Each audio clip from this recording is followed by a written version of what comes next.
There we go. Just like that. We're back into Citizen Sleeper. Axiom Verge 2 done. Oh, I need to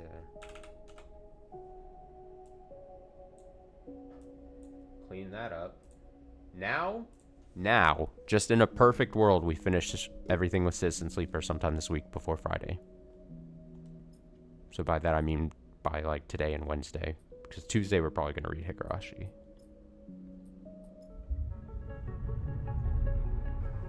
It's kind of what I'm feeling. You could say it's kind of what I'm feeling. And if the progress that we got to with Citizen Sleeper yesterday, this makes me think that we're pretty close to... Like, look at this. We only have... What was it? It was... We had helped...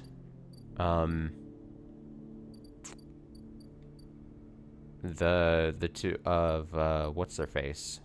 The dad and her daughter, his daughter. We did that. Look at all these things we did. I mean, honestly, I think my job here should be commended. I did fucking work. This is just bring mushrooms. Workers on the side reel.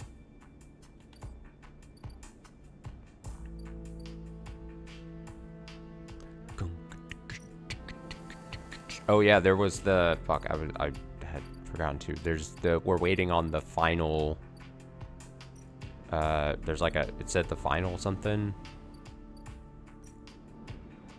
One last job, not final. One last job. Component repair. Yeah, that's for job and money. So Moritz has heard Bliss speaking with someone remotely. Is there another job coming in? So in 3 days or 3 cycles, that's gonna pop up. Which then makes me think that potentially is the last one, other than this winning. I mean, we might as well work on this. Side rail bridge? Yeah. Yeah, but I don't want to stick a 3 in there. I don't want bad things to happen. So instead, I'm going to take this 3, and I'm going to get some energy.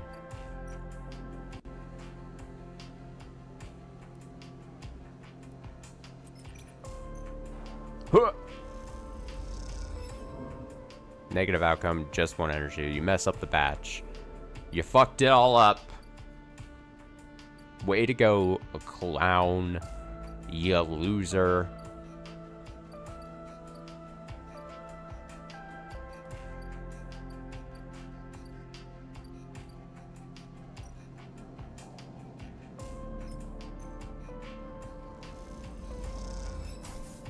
You loser.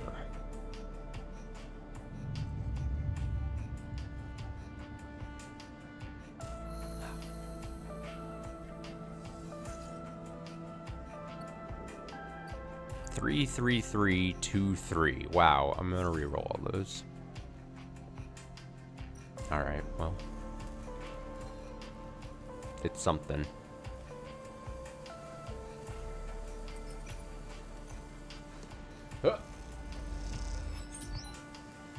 Got 2 and 15 cryo.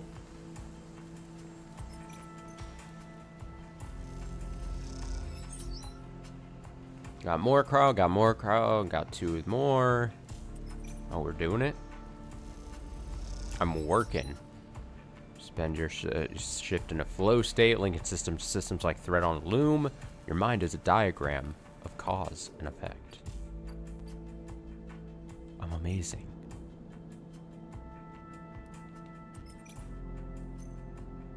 I'm just gonna sunbathe then. Positive, woo!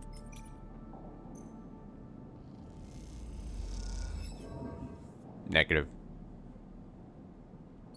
That's fine.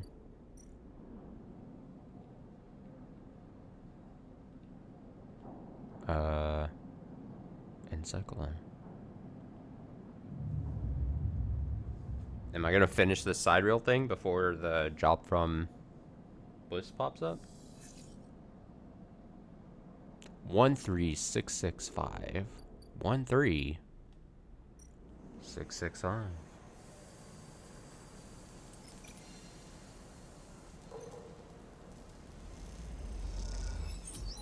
Bam.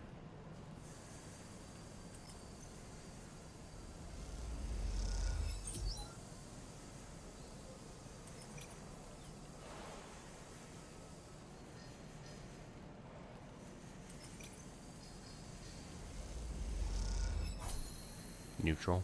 We got the one. At times it seems the tangled systems will never be laid straight, but linkage by linkage, your team progresses. We did it! Your crew slowly filters out of the shipyard locker room, the bubbling chatter reducing with each group that leaves. There's excitement in the air. Haven H just made an announcement. The assembly teams are done. Sat on the locker room bench, you can feel the side reel out there, its hulking mass now intimately familiar to you. Over the past cycles, you have watched it grow, be assembled. You have walked through its veins and welded its bones. Now it is ready for the final stage. It'll go to testing now, then enter a final process of sealing and resealing, checking and rechecking before it is deemed suitable for its generational trip. But for now, your work is done. Can't help but feel proud. A cough interrupts your thoughts. It's Lem, changing out of his work gear. Mina nowhere to be seen. He smiles. She'll be ready soon. Where's Mina? You two are fast friends, huh? She's being watched at home. Now I'm on the work team. I can afford a bit more help. He corrects himself. Was on the work team. I mean, we are all out of a job now. He quickly adds, not that I'm complaining. Lem comes sit beside you on the bench. She's got to be in her best shape when she carries you. Mina and me out of here. Carries you, Mina, and me out of here. So confident? Question mark. Lem smiles apologetically. Why not? I figure I'm due a lucky turn by now. He rubs his hands nervously. No use in wondering what if until the draw anyway. And there's a few cycles till then. Lem is right, but the odds seem unlikely anyway. How many are working in the shipyard? Hundreds? 1,000? You've certainly seen more faces than you can count pass through. And are the Celis Foundation even going to keep their promise? Out here on the eye, you get the sense that no one will hold them to it. Why else would they be building the side reel with in a surrogate system? As you think, Lem watches you with a worried look. Tell me about Celis. The Foundation? He thinks. I'm not sure I know much more than you. I hear they have a planet in mind for this side reel. Something temperate and habitable. I think they're run by some rich folk from the core. People interested in doing things different. Different how? Lem looks into space. Well, I guess they don't like the way the core runs things. All these circuit systems, like this one, feeding resources into their silos. It's a pyramid of sorts, and we are at the bottom layer. I guess Celis wants to change that. I'd rather keep my mind on the prize, so to speak. I don't much care what they are for or against, as long as they can help us get out of here. He sighs. You ever been in a thunderstorm sleeper? A real big one? I don't remember. Lem shoots you a worried look for a moment. It's something else, he smells. The sound.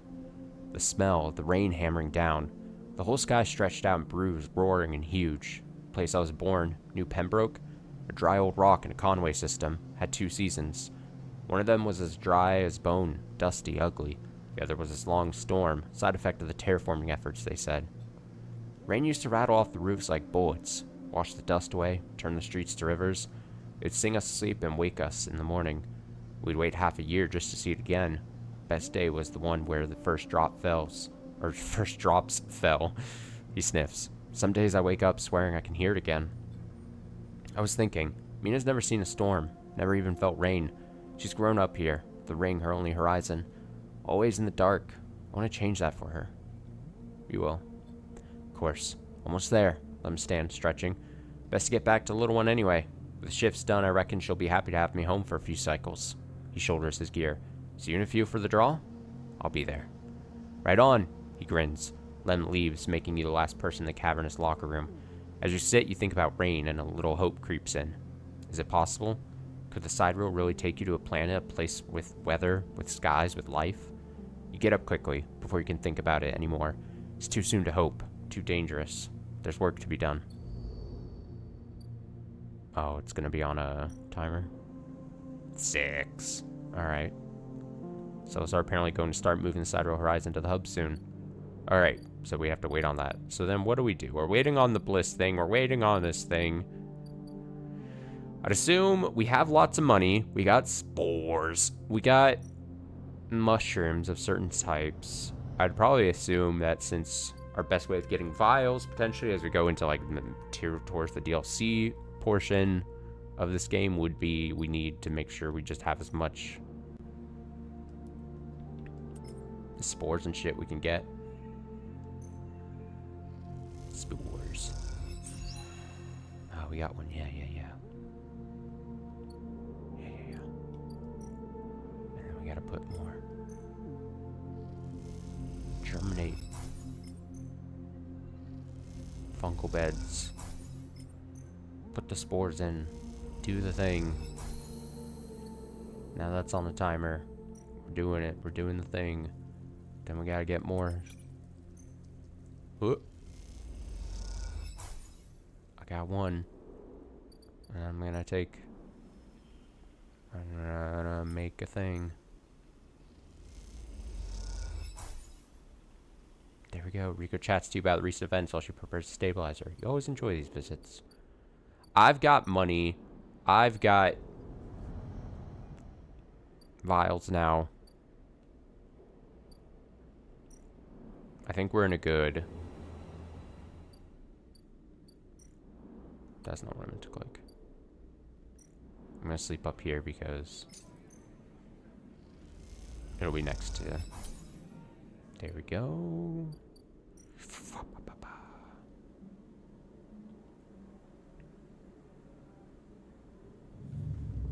Perfect.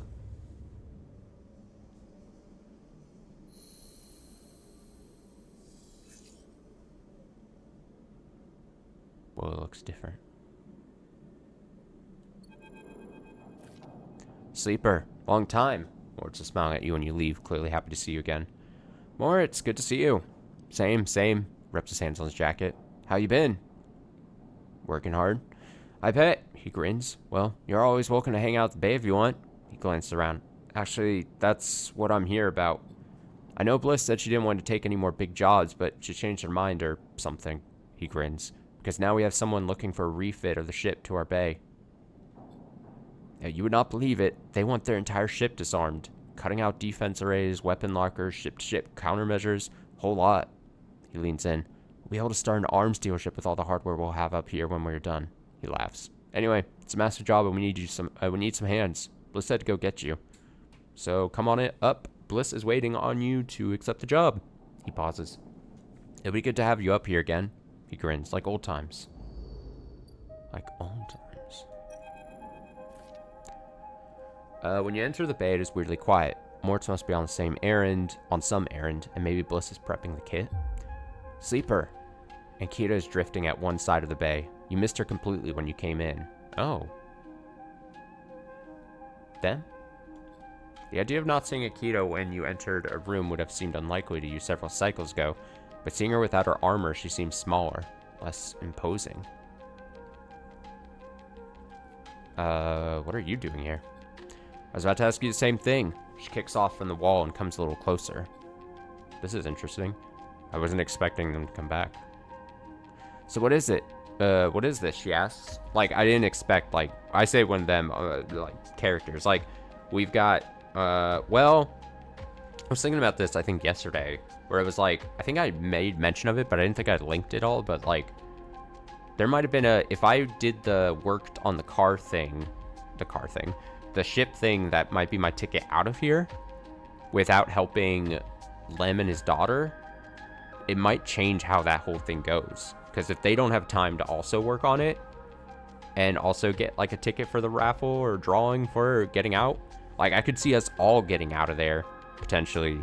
But if you don't help them, maybe that, like, cuts that possibility out. So it's like, I'm surprised this game, and now we're seeing this, I'm like, oh, it's interesting that we're getting, like, linkage back to, like, characters that I thought was just done. You know? So what is this? She asks. Come to avenge Ashton or Sleeper? Or just looking for another payout? Her anger is familiar, but quieter than before. Restrained. I don't... Oh, this top one's... That's aggressive. I don't want to fight. Then why are you here? She looks away. You can tell her anger isn't directed at you in particular. It radiates off her like fire. You better be ready to sign, comes a shout from the bay entrance. Because I've got my best repair tech coming up here, especially, and they're going to... Bliss glides in and suddenly stops herself when she sees you and Ankhita standing off. Oh, Sleeper. You are already here. Miss Cassetta, this is the tech I was telling you about. Best in the hut. She stops, looking between the two of you. Wait, do you two know each other? You and Ankhita look at each other.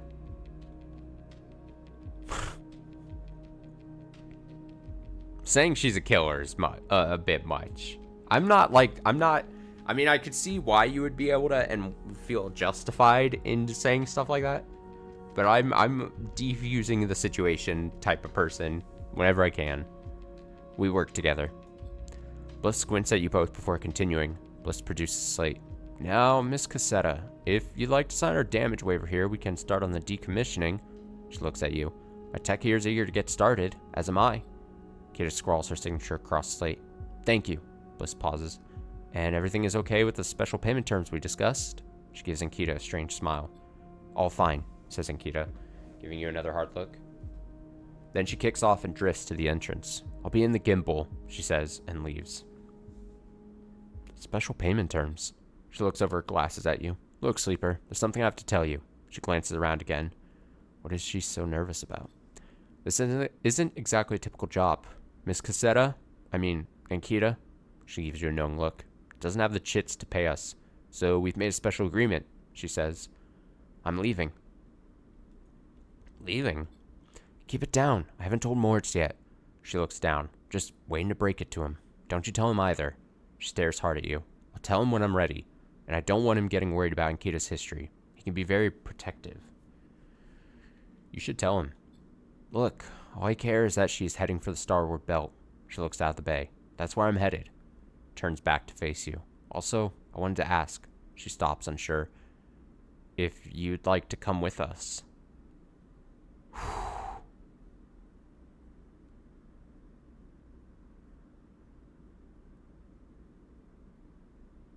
Huh. Part of me, out of interest, wants to say I would. But if I were to really be honest about it, I feel like I would have to say I can't. Okay, well, let's look at our two options, basically, at this point of getting off. It is this. Kind of sketchy. Kind of cold toward Ankhita. Sketchy situation. Then there's just the possibility of my raffle ticket getting drawn at that thing to then go on a ship to go away. So, like, as far as I understand, that's our situations.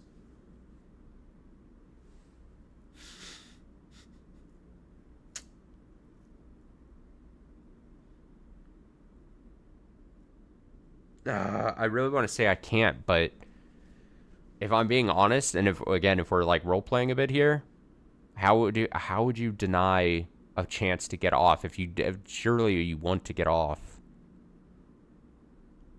If you have almost a golden opportunity, even if it is a little sketchy, then just like the possibility that you're just a ticket's going to be drawn kind of thing.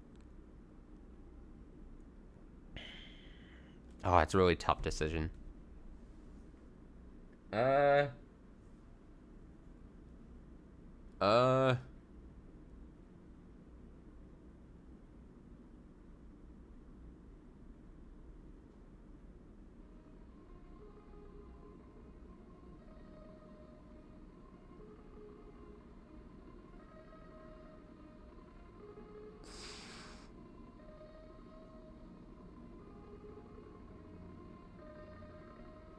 I'm going to say I can't.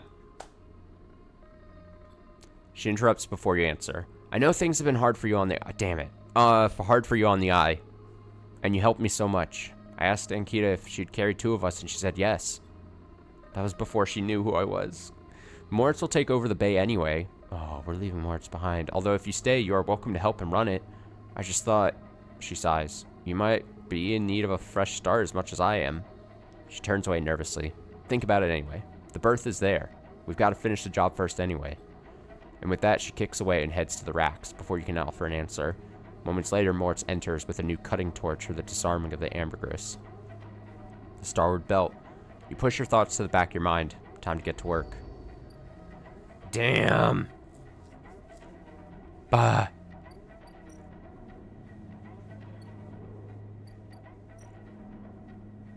Alright, what's this job like? Refitting Amber. Ankhita wants it all out. Weapons, countermeasures, torpedoes. It'd be a risky job if you didn't know Amber so well. Yeah, Amber the ship. Okay. It is a safe job. So we can really expend like all dice into here.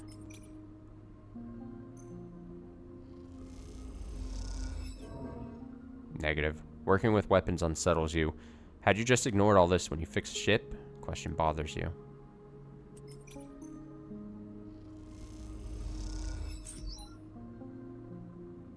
Got a random scrap item.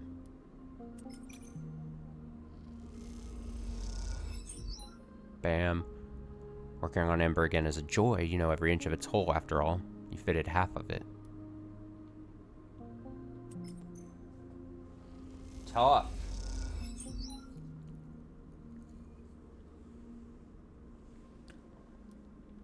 Alright, let's see if we get it here. Hot dog. That was quick. Bam. I'm efficient. Amber looks better than she ever has before. Bliss has done an incredible job of cleaning up the hole. Despite the exterior changes being limited, she has the impression of being lighter, somehow sleeker than before.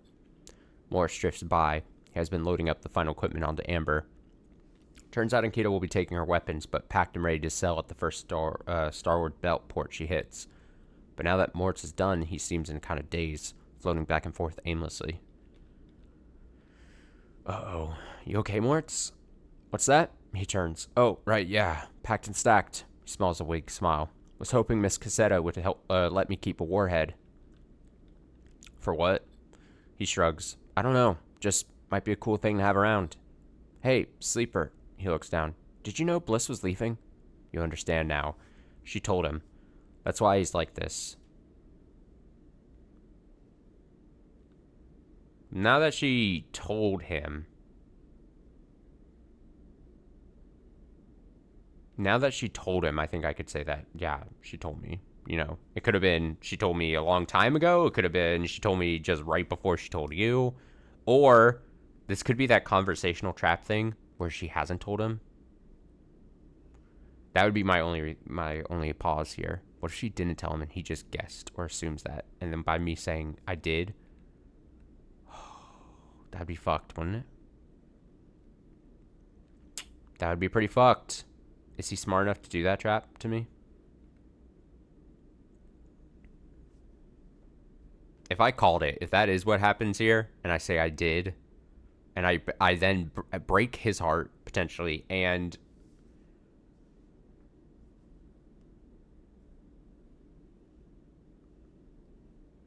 I'm going to say she's leaving. I don't think the game would do it, but that would be my, in real life, I would be like, oh, she's leaving? Because I wouldn't, she's leaving, question mark? Uh-huh. Gives you a look. You didn't know? She said this place is mine. He looks up around the bay like it's suddenly some vast space he doesn't know what to do with. Can you manage it? He looks down at you, a glazed look on his face. I don't know. I just don't know. A dark look suddenly crosses his face. Hey, Sleeper, there was something Bliss said. He meets your eye. Are you going too? Before you can answer, Kita glides into the bay, a massive crate on her shoulder. Sleeper, you coming or what? Bliss is already on board. She stops by the terminal, holding herself in place. Oh, man. Moritz looks at her with a dazed expression. You look at Ankhita. She's keeping it together now. She's packed all those bad feelings down someplace where you'll never see them and built a tough foundation on top. She may not be a mercenary anymore, but you imagine most people would think twice before trying to cross her. Well, she looks at you. I'm not eager to spend another moment of my time on the station unless I have to. She pauses, looking between you and Moritz.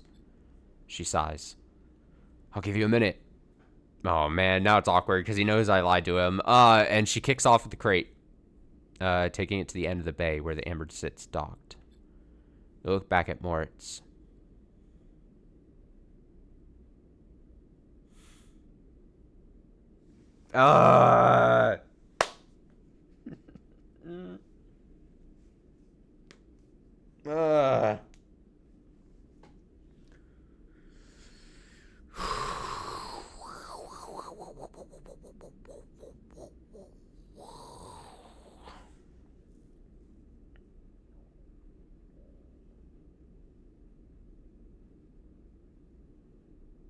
Okay, let's make a not necessarily a pros and cons list, but it's just a this or that option. I just go.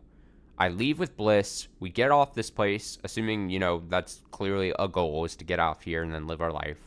We awkwardly have to go with Ankhita. That's a little awkward. So that's us leaving. But what we leave behind if we leave is Moritz here. We feel a little bad for that. We kind of already lied to Moritz.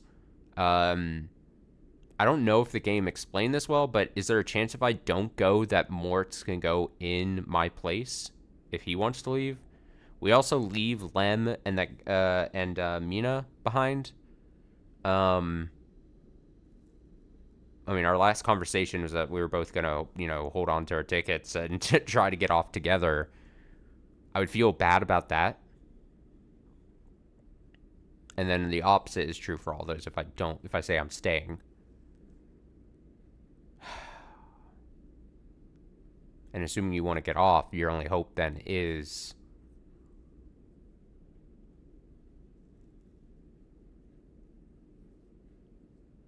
Oh.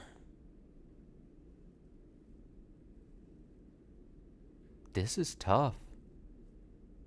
It's just a simple decision, and I feel the weight behind both options.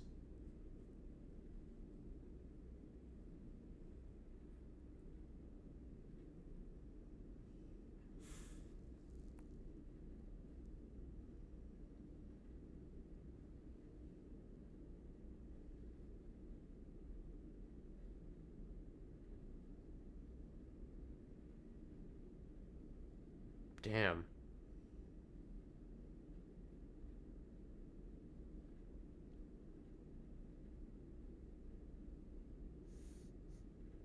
I don't know why I'm having such decision paralysis.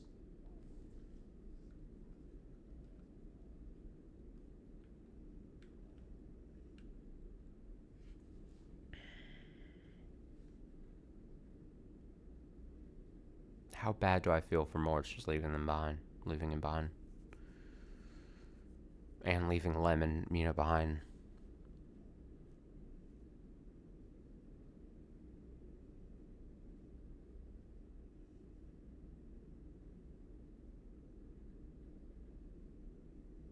But it's a guaranteed way off. I'm going. Oh, I was about to press the button and then fuck.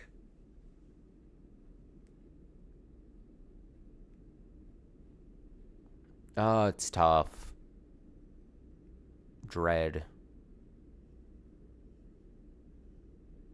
I think where I'm at right now is I feel like you should go, but I feel bad for leaving the things and people behind that would be left behind. Ever so slightly. Not just slightly. Ever so greatly. Is that a phrase?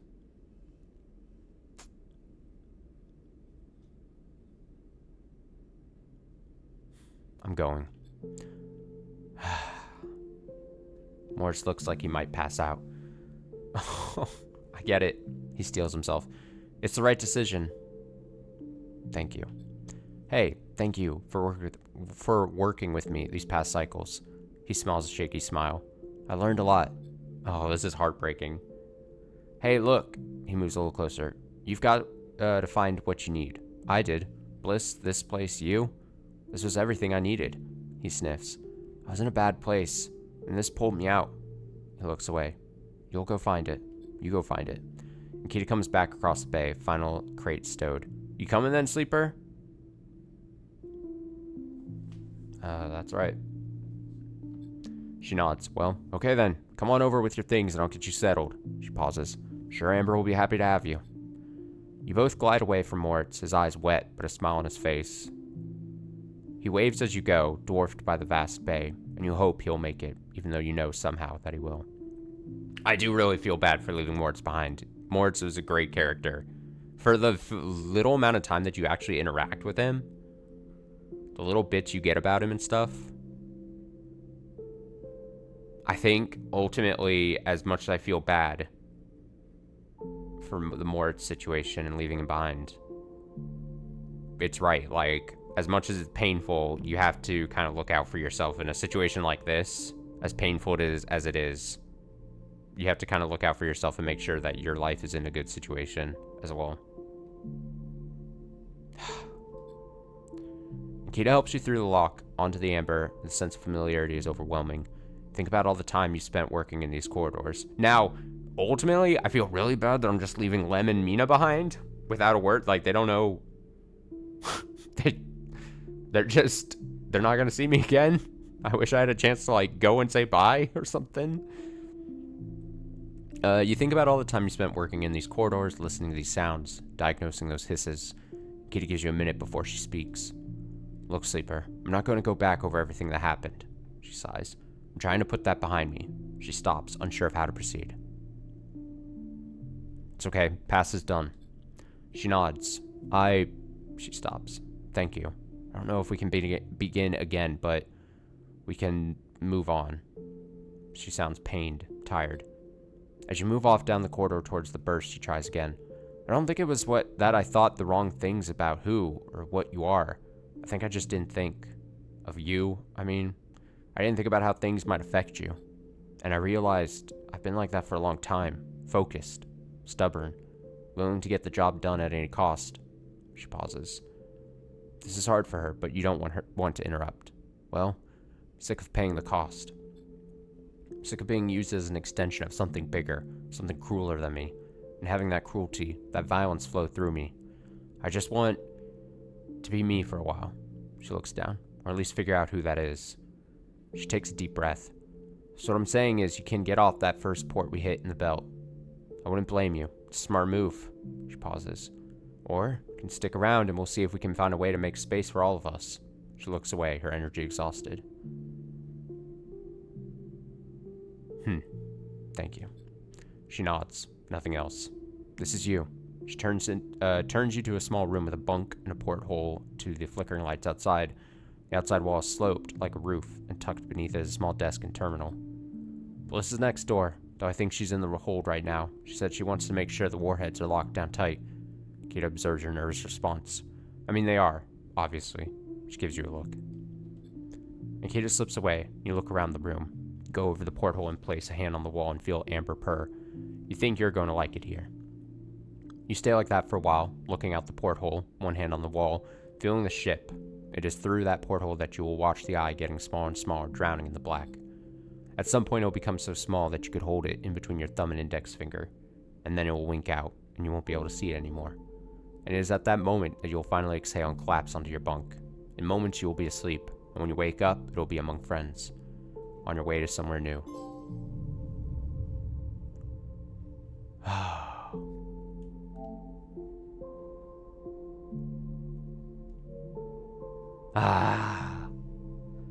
Credits again, another ending. So I guess you can just get like multiple endings.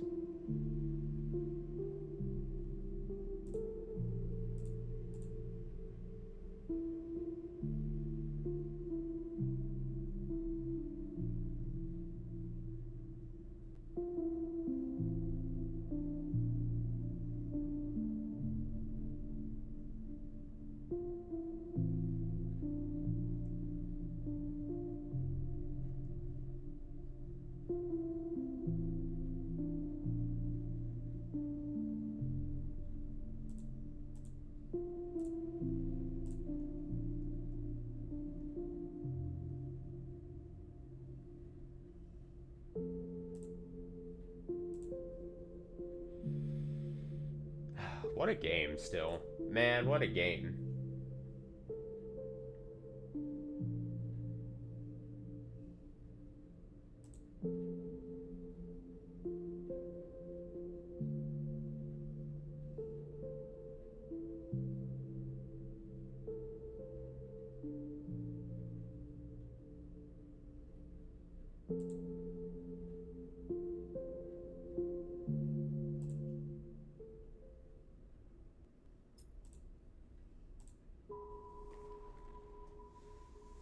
I mean, I gotta be able to get back in, right?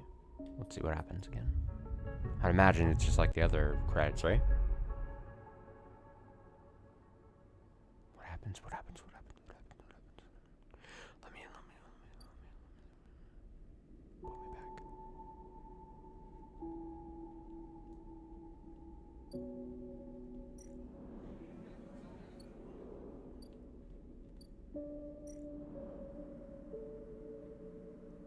Oh, it puts you right, literally.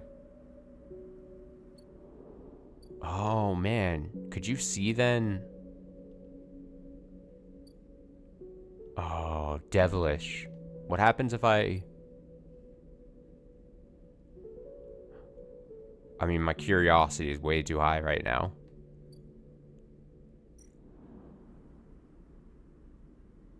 What if I tell him no? Can I see that option then?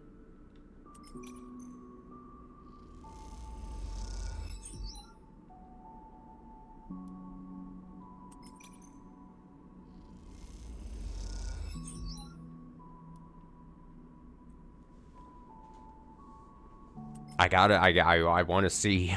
I kind of want to see what the... I'm going to re-roll those to make sure we get the best. Woohoo!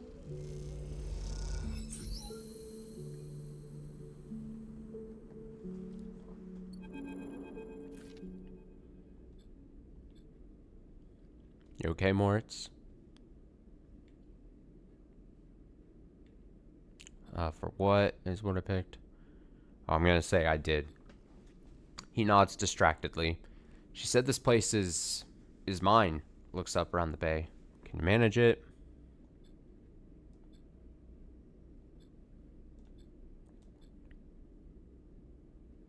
I think the way we gotta treat this is my canon ending now is that I took Bliss and Ankhita up on this offer and left with them.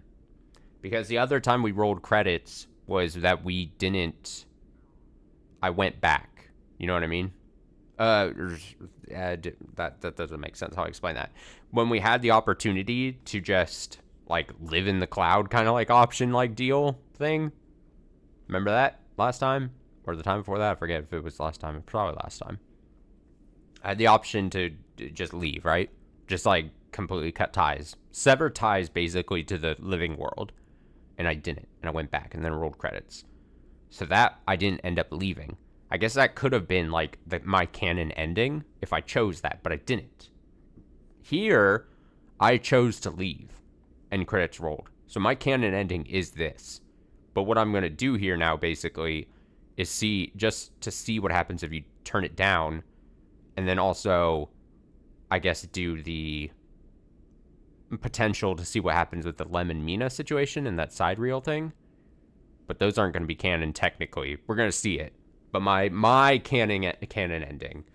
And then we got to do the DLC, I think is how we treat this. I'm staying. Moritz looks like he might pass out. Sleeper, are you sure? Are you doing this for me? I'm staying for me. Moritz nods. All right then, you're staying. He grins. Ankhita comes back across the bay. The final crate stowed. You staying then, Sleeper? I'm staying. She nods. Well, okay then. One less mouth to feed. She pauses. Look, Sleeper, I'm not going to go back over everything that happened. She says, but I'm trying to put that behind me, but... I hope that you find what you're looking for here. She smiles and kicks off, gliding the ambergris and starward belt beyond. You both watch in silence as Amber's drives fire up. Guess this is our place now, says Moritz, the weight of everything suddenly hitting him. Your place. He smiles. Okay, but I'll need some help from time to time. You both stay for a while to watch Amber and Bliss and Ankhita leave. And then Moritz goes to the racks to finally implement a new organizational system, and you head out, promising to go back to check on things soon.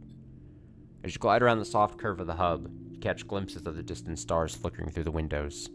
They're beautiful, it's true, but by now you think of them as a distraction.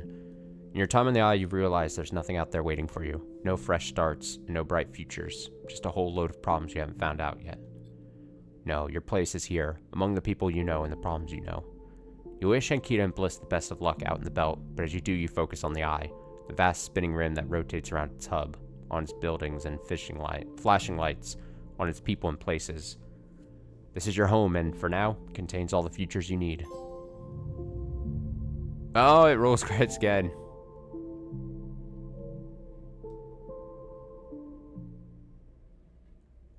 Aha! Aha! So that's like, I guess, another kind of like our first quote ending where we just came back. Where this is us deciding, no, we're gonna stay here. Oh, here's this. Next round is yours. Mort's arrives at the table with a couple of steel drink canisters, typical of the hub's only bar, the Gimbal Lounge.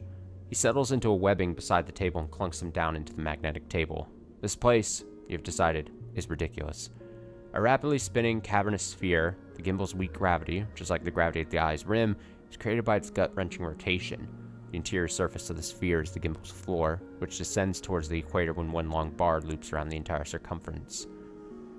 Tumbling out of that from that central ring are an array of booths and seating arrangements equipped with all kinds of harnesses and webbing to keep customers in place.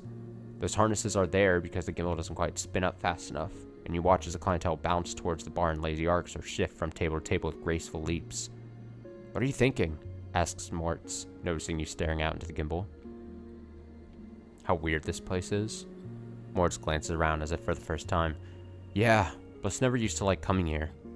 Mortz takes the drinks and stretches. "So, Sleeper, sticking around?"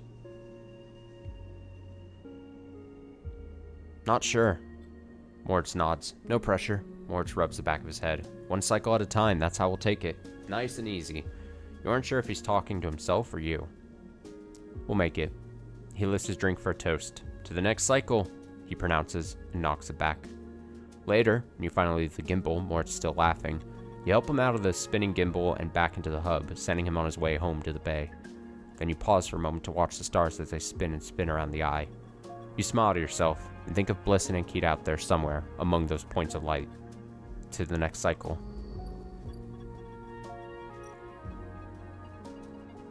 And then we can do that for money.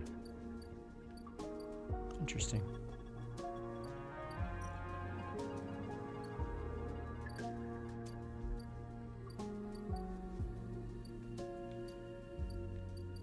I'm having trouble selecting the down.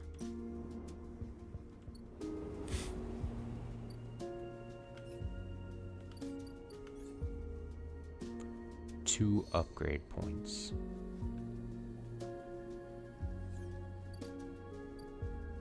How many more cycles for this to pop up?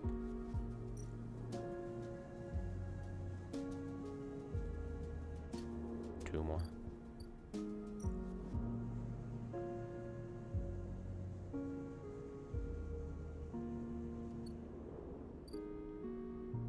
Oh, those are, the draw happens before the thing actually, like, leaves. Interesting. Interesting.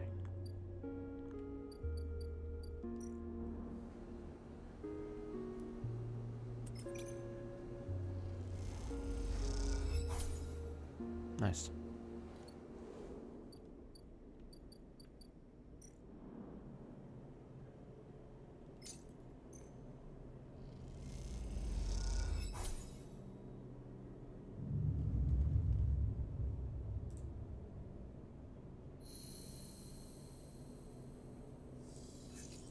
Alright, I'm gonna take a quick BRB. And I think since I have to wait one more cycle, I'll just take my dice and grow spores. Probably the way to do this, right? Spores. Okay, I'll be back shortly.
back. Alright. Take your dice. Forge for some sporge.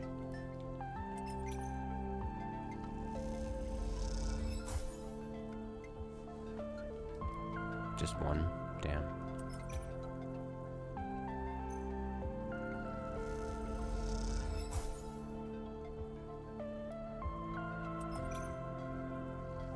I'm gonna be the king of spores.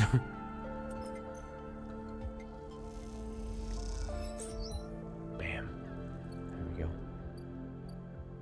I guess I could have like tried to, because I don't know what the DLC is gonna do or what we'll need, but I guess I could have done like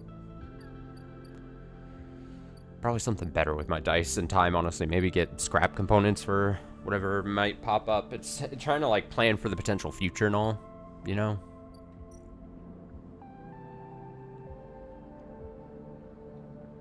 Who knows?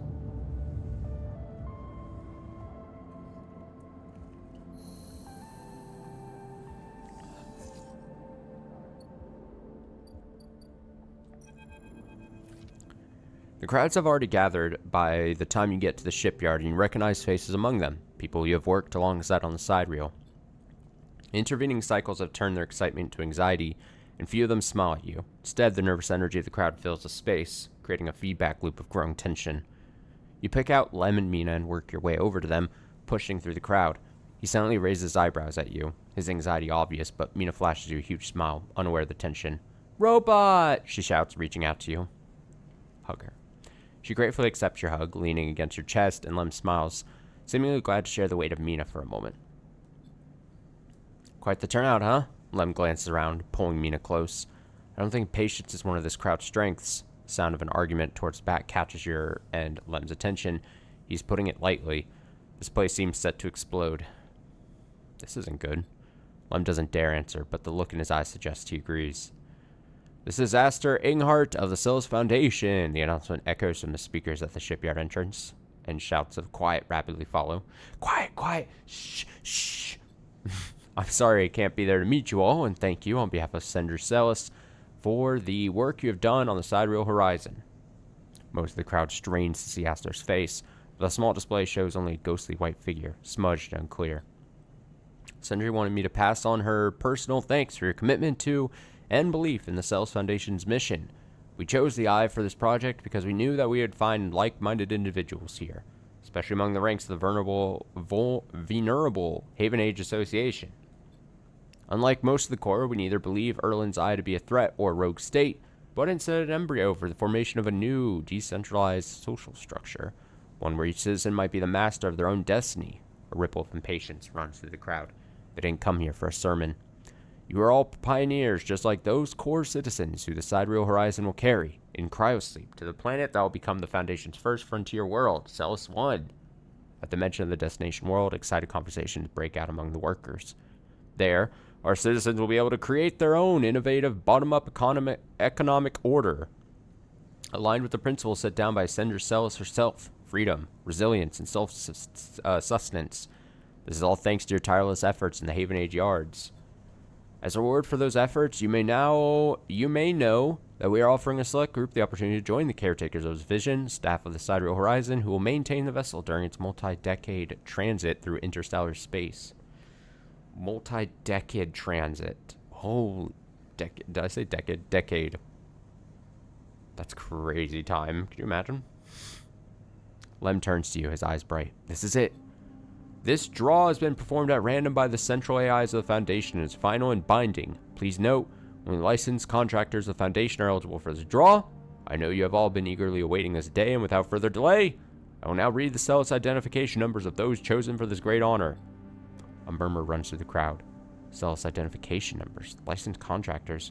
You've never even heard the term mentioned. Is this something you were supposed to be assigned? You glance at Lem, but his eyes are fixed forward, wide and shimmering. All around you, people are speaking in hushed tones like a rising wave. Aster starts reading out sequences of numbers and letters. Why do I feel so nervous? Panic begins to set in. No one seems to know what is happening. Somewhere near the front of the crowd, someone shouts in celebration, and everyone pushes forward. "Lem?" You turn to see Lem still staring forward. Mina's scared now, as the shouts start. "Daddy?" Someone throws something at the entrance and it rattles against the shipyard doors. You see, for the first time, Haven Age security stood on the other side, scared, arguing between themselves. You feel the anger rising in the crowd. Oh boy. Oh shit. Len, let's go. He doesn't move. They might call out names. I can't. Mina tugs at his dog tags.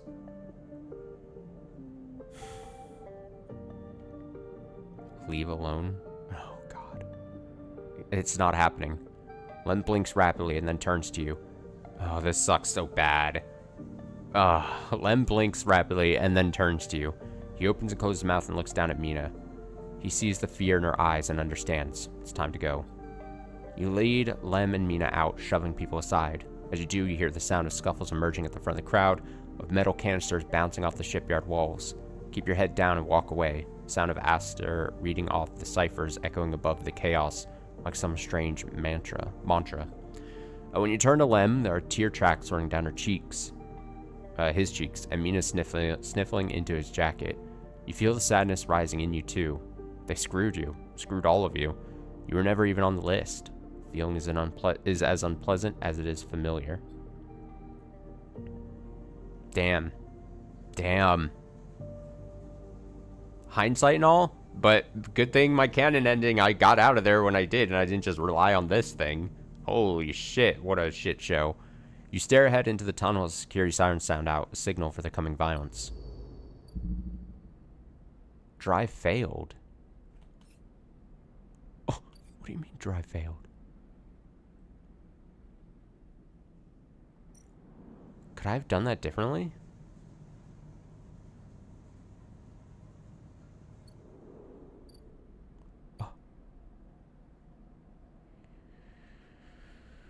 Excuse me?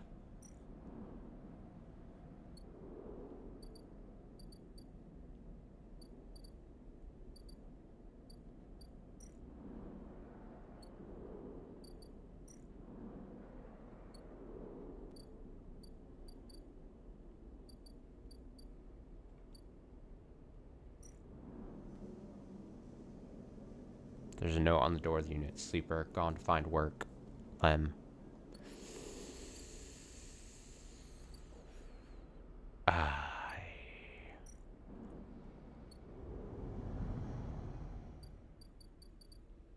Not great.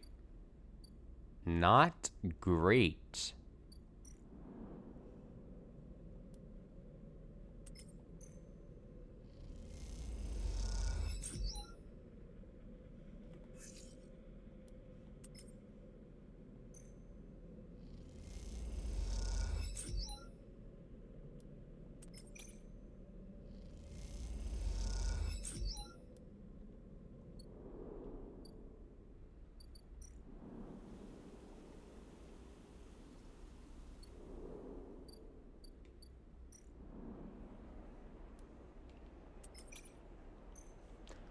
Well.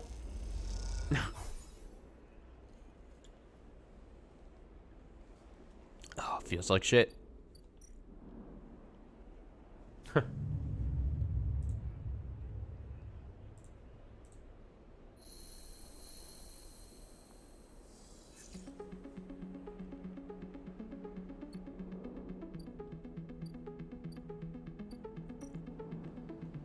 Well, now what?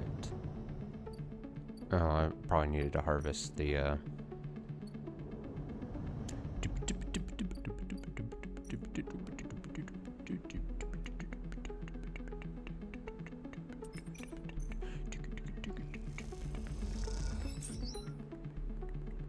Reroll. Ooh, look at those rerolls. Ooh.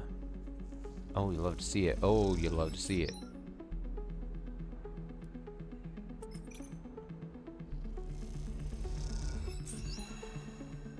Nice.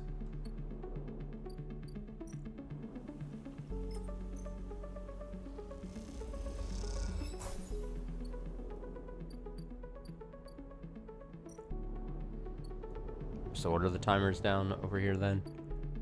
We have this one in 2 cycles, and then whatever Sidereal Horizon. Phew. That piece of shit.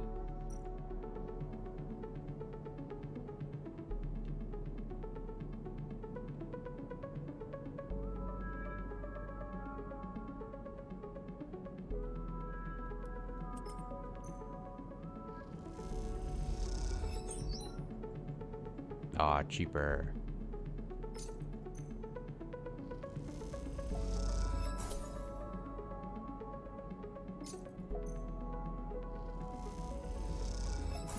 I'll buy a couple of these fragments.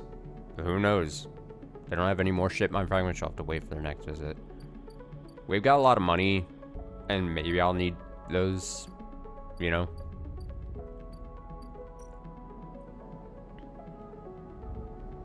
Oh, I forgot to use a dice for energy. Oh well, I can get food. Whoop. Cook the caps. Cook the caps. I'll cook the caps. Plus 3 energy. Tala always comes to look when you cook matsutake. Smell draws her in. Eat the mushrooms together with a glass of her ghee roll. We're best of friends. Me and Tala. We're great. Oh, that's another reason I wouldn't want to leave with Bliss. I forgot to do that during my list earlier. If I left Tala behind. I can't do that.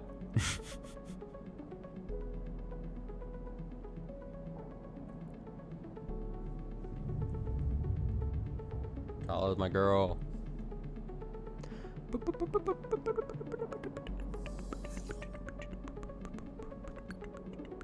So what's going on here then? Oh, I thought that was ready. My bad. Still has one more day.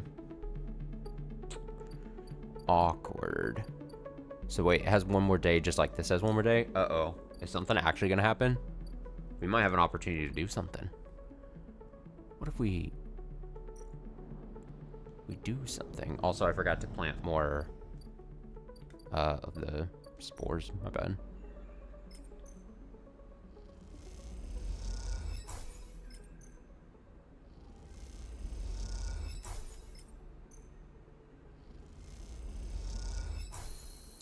Definitely my bad.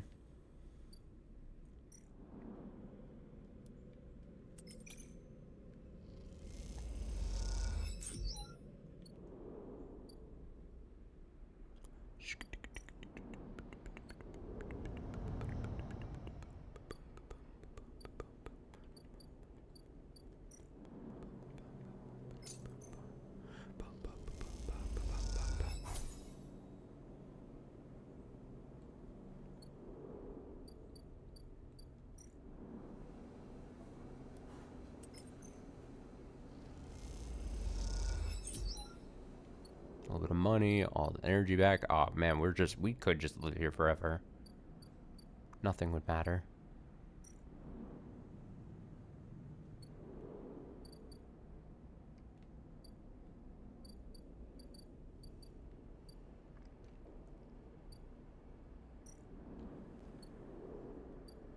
What's the, I forget where.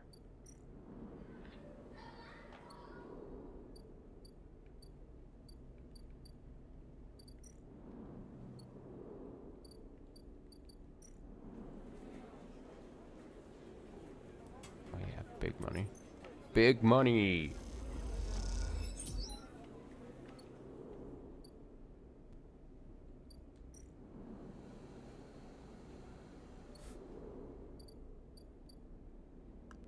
Do with a 1 here at this point.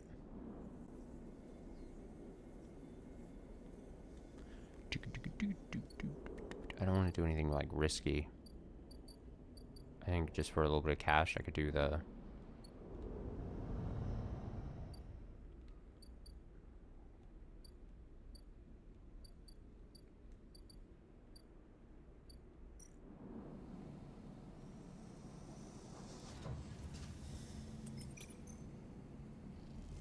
work the stacks.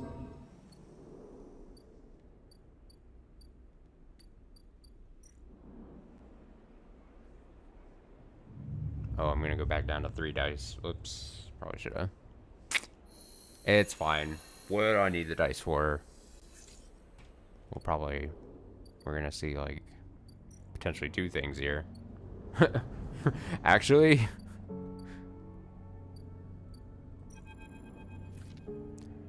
Uh-oh. There's no answer when you buzz Lem's unit, but the door's open. You push the door and find Mina sitting in the middle of the floor, playing with Bun Bun. Hi, Mina. Hi, robot, says Mina sullenly, waving Bun Bun's paw without looking up. How are you? Bun Bun is sad, says Mina, nodding the toy's head in agreement. Like Daddy. Uh-oh. You look around the unit. It is a mess, dishes and glasses on the side, some of Mina's clothes piled up in a corner. Mina is sitting by her bag, which is spilled out across the floor. Her drawing slate cracked and dark. I'm gonna tidy up. You start with the kitchen units, piling up the dishes in the auto wash and wiping them down. Pile the clothes up next, folding them neatly. Mina watches you quietly as she plays, curious but silent. You've just started to look at fixing her cracked slate when Lem enters. Sleeper, what are you? He pauses and looks from you to Mina and back again. Never mind. He drops the bag by the door and slumps onto the couch. Everything okay? Lem lets out a weak laugh. You forgot the past few cycles now, too? Wish I was so lucky. He looks away at the open door. Look, now's not a good time. I want to help. Help? Unless you have a side reel ticket or two on you, I don't think there's much you can do here. He pinches the bridge of his nose. You understand they never even put us on the list, right? I've been all around the rim looking for work, and I've run into more than a few from the crews. Turns out, only long-time Haven Age members were issued those Celis ID numbers. They never planned to consider us. Haven Age say they didn't know what was, didn't know that was what they were going to use to make the draw, and who knows, maybe Celis pulled the wool over their eyes. But what does it matter? All those hours in the yards are a hand-to-mouth wage and nothing more else. He slams his hand down on the sofa. That can't be it. Well, it is. He looks at the open door again. They're moving the side rail up the hub now. They are moving the side rail up the hub now, you know, he says without meeting your eye. That's where it'll depart from. They're bringing in a ship with all their cryosleep pioneers and transferring them up there, in microgravity, before loading the crew. We could sneak aboard. You think they're just going to let people on board? Security they'll have has to be impossible. He looks over at Mina. Look, we'll be fine. We always have been. I just need a little time. He sighs. We had our hearts set on that trip was all. Mina comes over and climbs into his lap. He smiles. What if I got you on board? I missed you these past few cycles. I missed that optimism. Lem strokes Mina's hair. Look, you want to go to the hub and ask around? Be my guest. Can't get up there with Mina down here. I'm sure the side reel will bring in a crowd. But be careful. This kind of thing always attracts scammers and thieves. You find any way on board, you take it. You need help to get there? Ask me. But for now, me and Meanie here are sticking to the eye. She looks up at him and smiles. I'll find a way, for us all. Lem smiles but doesn't say anything. You stand to leave and Mina grabs your hand, eager to give you one more smile. Then you are out, back in the walkways of the low end, already thinking of plans to make this right. I'm gonna get them, even if it's not with me, I'm getting these people. I'm getting them there. Where is it? Where the fuck is it? I thought it would be down here. Where are you? Where? It's not these.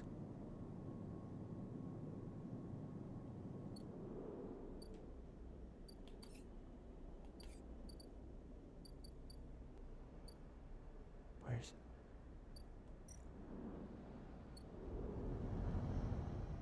Do I need to wait a cycle?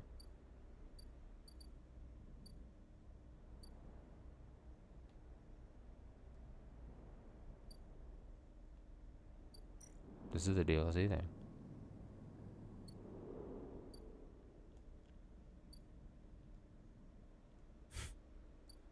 I'm looking. I'm scared. I'm paranoid. Where did it go? I just assumed it would be down there because it was. Is it up? Ah! Aha! I found it. Fine. Scout the dock. The side reel is being loaded and prepped. Among all the commotion, is it possible to find a way on board?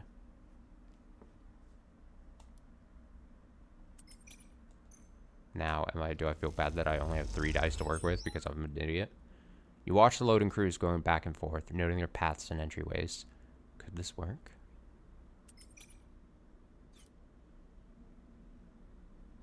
Dare I put just a 3 in here and then re-roll the 2? Oh, positive. You watch the loading crew. Oh, go. What a... Oh, shit.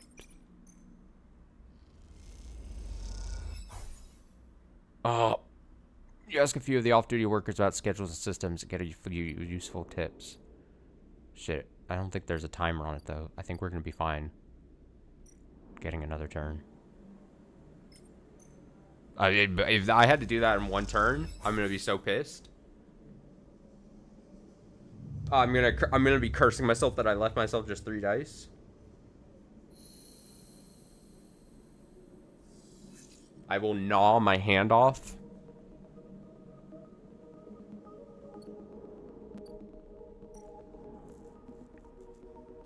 Absolutely gnaw my arm off. From the elbow down. Alright. It's full. Oh, Castor. Quite the achievement, isn't she? Senator Celis must be proud. You recognize the resonating voice of Castor immediately. Turn to see him, hooded and tucked into the shadows near the viewing platform. Castor. So you remember our game. Good. He looks around, but the platform is clear. I'm afraid you'll have to wait for a rematch. Microgravity makes Tavla a little difficult. He smells broadly. Castor walks out to stand beside you on the platform. Oh, his music. Telltale clunk of magnetic boots accompanies his slow crossing. He notices you looking at them. I don't much like it up here, he explains. I hear there was some trouble at the Haven Age shipyard when they announced the results of the crew lottery. They screwed us. I know. He sighs, meeting your eye. An ugly business. Celis are too used to the way things work in the core. Exploitation is the only logic they know. He gestures out at the side reel. See, again, I didn't think we would see this guy again here. Kind of interesting. You know why they built this monstrosity on the eye? Control? Certainly. There's no corporate oversight out here, but that's not all. He stares at the pristine yellow hole. Celis built it here, says Castor gravely, because they didn't want anyone to know it exists. He rubs his forehead. And secrecy is something I cannot abide. He turns to face you. There are people being loaded onto that ship as we speak. Sleeping people, locked in cryosleep like the person that you were emulated from. There are hundreds of them, and Celis wants to send them out to a planet at the edge of settled systems without anyone knowing where it is. But you, Sleeper, can do something about that. You are like me. You deal with data. You can read it right out of the air. With someone like you on that ship, secrecy isn't a problem. I can ping back whatever I need whenever I need it, as long as you are on board. With you on the side reel, and with some minor modifications, he pauses, you can be my eyes and ears. Keep track of Celis' grand project through you. In short, says Castor, stretching, I can get you aboard, Sleeper, but I'm going to need you to help me. Who are you? I'm a concerned party. Someone who likes to know what is happening when it's happening, not afterwards. It's not just me. Yes, your friend, Lem. That can be arranged. It is difficult, but not impossible. Condition is, of course, that you go too. Castor clunks closer to the window, watching the tugs wheeling around the side reel. It's a simple offer, and the only one that'll get you on that ship. Please consider it. Turns back, silhouetted against the ship. But to make it happen, I need your assistance. As I said, there's a Celis Foundation ship docked in the now empty shipyard. I need the data from its servers. This will allow me to produce the IDs necessary for your transit. Castor looks over his glasses at you. Celis aren't stupid, though. The ship is totally isolated from the station. You don't need to get on board if you want access to their air-walled servers. Once you have the data, meet me at your friend's unit so we can give him the good news. He smiles. I notice his importance to you, and the little one. So cute. You don't extract the data before the sidereal horizon leaves the hub, then I'll get the message. We have other options, but you are certainly my preferred one. But be sure when you act, Sleeper. Once you take the data from Celis, you'll set off a series of events that will likely be hard for you to untangle yourself from. Either way, I recommend you stop asking around up here. You're bringing a lot of attention to yourself. Castor glances around as if to emphasize his point. There are only a handful of cycles until departure, Sleeper. Make your decision. With that, Castor marches back off the platform, sound of his mag boots fading away, leaving you to contemplate the sidereal horizon and the part it may play in your future. I mean, we just gotta do it. This is like, we have to help them. Steal Cell's data. What do I have? 6 cycles? Nope, 8 cycles to do it. In several cycles, Sidereal Horizon will set out. You'll either be on board or not. Do I still do something here? Oh wait, do you see that the bar thing is back? Do you see that? Do you see that? For the hunter thing that was like there before? Excuse me? Here. Sell shit. Sells lockdown, sells infiltration. Patrol patterns, security information, server room locations. You need to case this place bit by bit. If security get wise to the potential breach, the cell ship will go into lockdown for several cycles. Oh, could you imagine us fucking this up so bad? Critical action, cells lockdown. We would not even want to give that a shot of happening. So we would not do that unless we have a 5.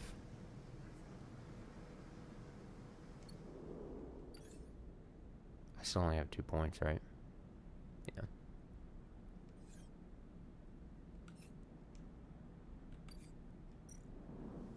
Yeah. Yeah. But with these 4s,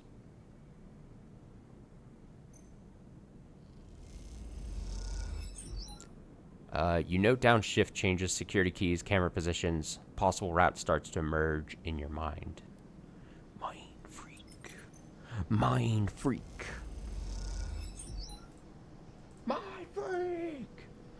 Alright, reroll. Ooh. I'm gonna just do it. That's what I'm talking about. That's what I'm talking about.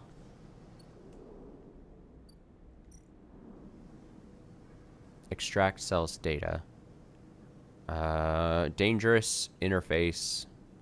You are in. Maybe if you do this right, you might be able to pull something more than just IDs. So you get cells data and potentially some money. So it's not through this screen then? Interesting. Wait, the bar thing is gone now up here. Why is the bar thing up here? Let me see something. I'm ascending real quick. See, it is up here. Huh. I don't know. Tough to say.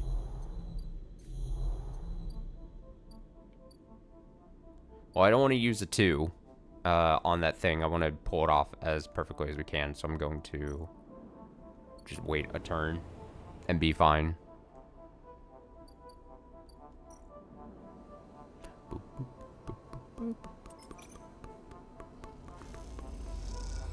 Noodle manufacturer. Ooh, clutch.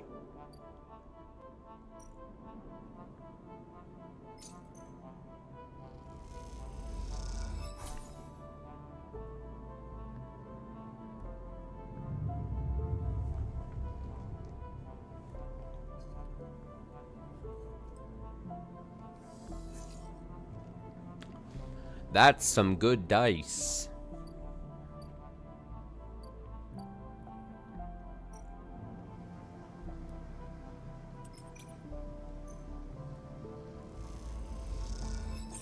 You find the data, but sitting right beside it, there's a cache of cryo. Take both. Too easy. Got the data, got 53. Monies. There it is. Golden tickets for the side reel. So I don't do this again, right? Can't do it again? Yeah, critical action. Okay. So then I take this.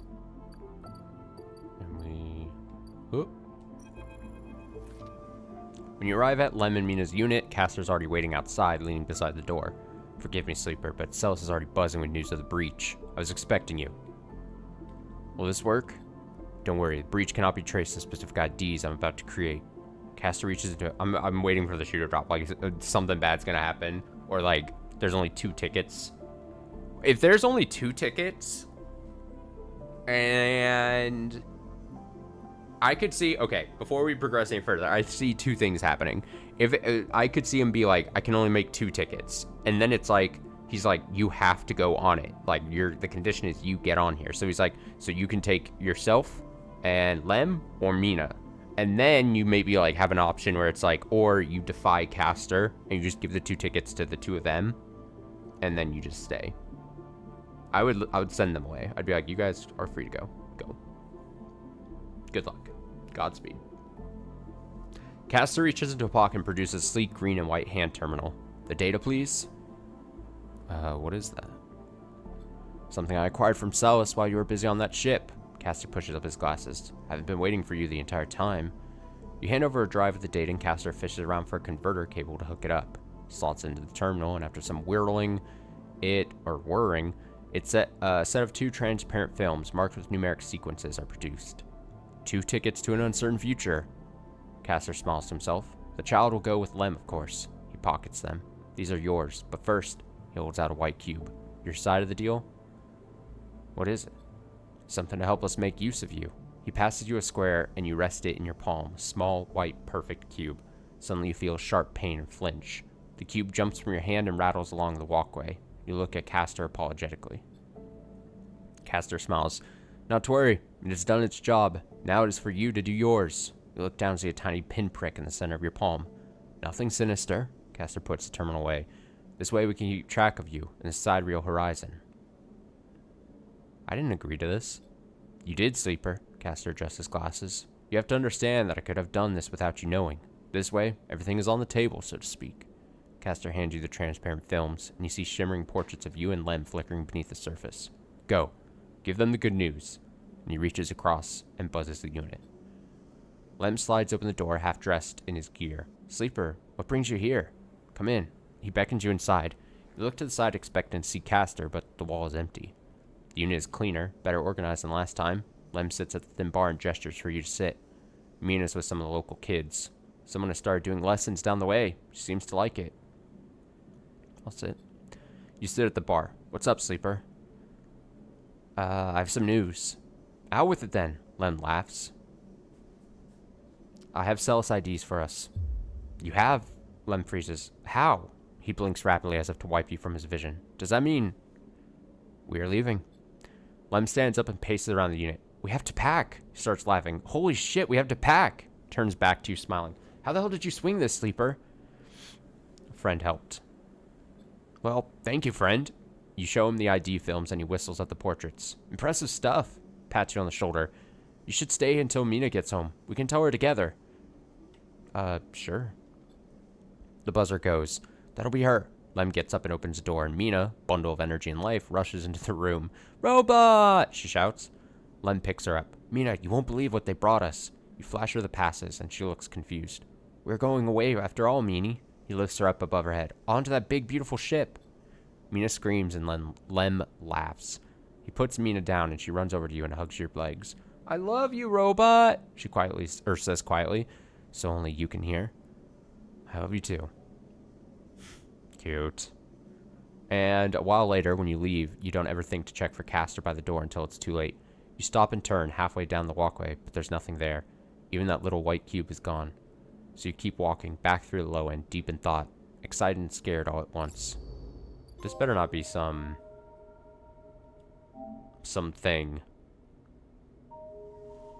I'm kind of scared. Wait for preparations to be complete. Oh, do I need to advance like so many cycles now?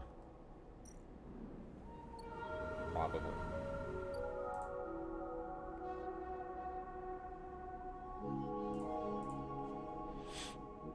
Am I gonna have to wait, what, 7?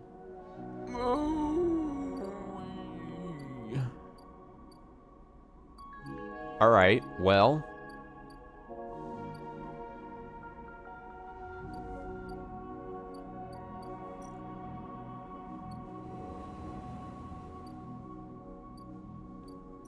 I guess I'll take some money and...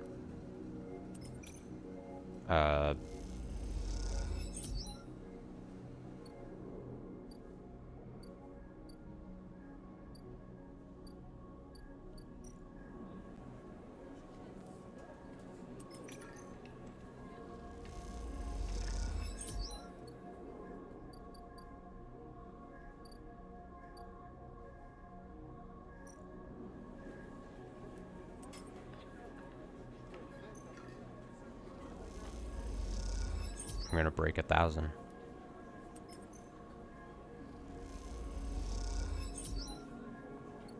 Ooh.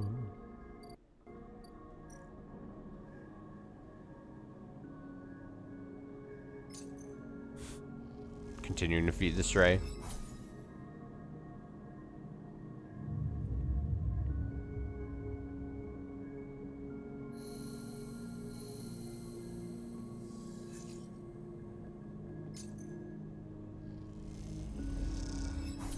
Kinda end up leaving the kitty behind. Sadly.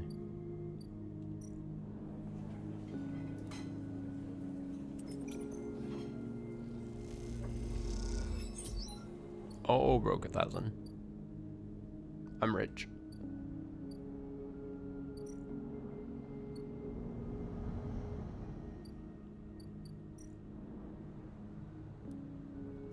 Harvest mushroom time. Yeah, mushrooms. Nice. Harvest mushroom time. Okay. Reroll. Some large aircraft or something, maybe. Okay.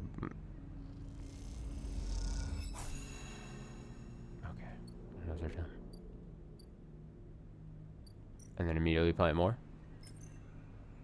We got this down to a science.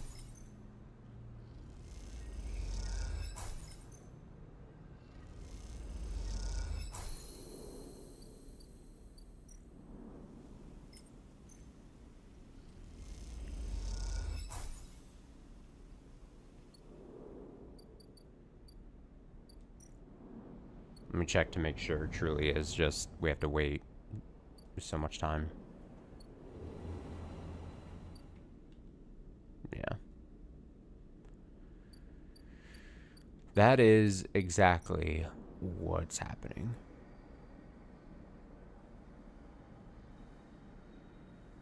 I'll do this. Bay is taking on low-scale repair contracts now. Moritz is happy to offload some of the work to you. Oh, I lost energy. You mess up a drive repair and Moritz isn't happy. You both grumpily take apart and rebuild the whole thing. Exhausting. I'm sorry.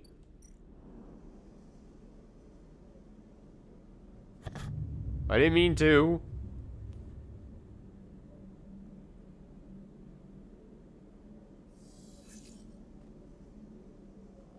Three, 4, 5, 6. That's just going.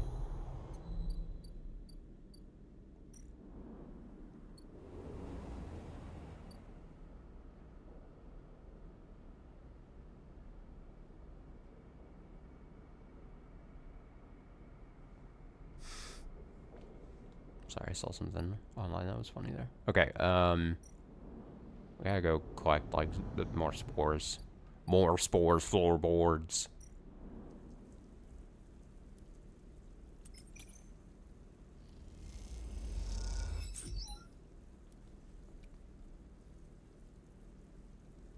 Yeah, I think there's just an obnoxious low hum of a car outside that I'm hearing.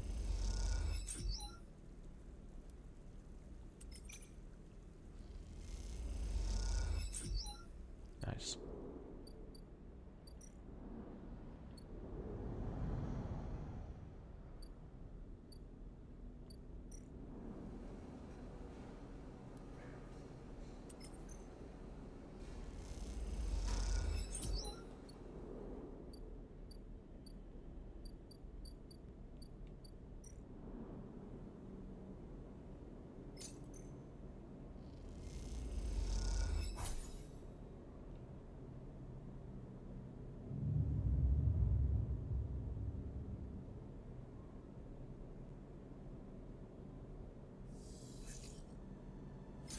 Just keep feeding the kitty.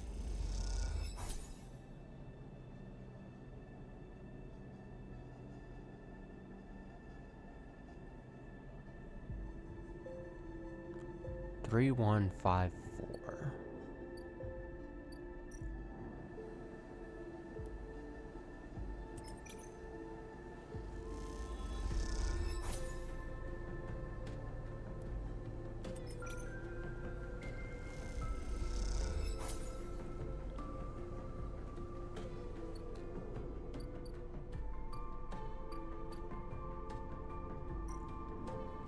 How many more turns? 4 more. Jesus. Okay, it's slowly going. Here, I'll try to do a good job at this place now. You manage an M2 converter rewire in record time, giving you some spare time to chat about recent business.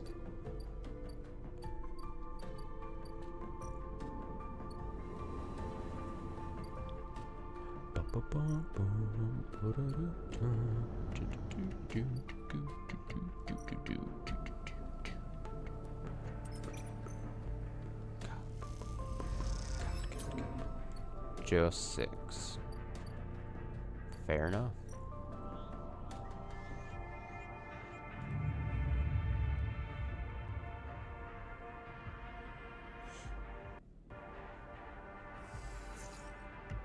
Five 154.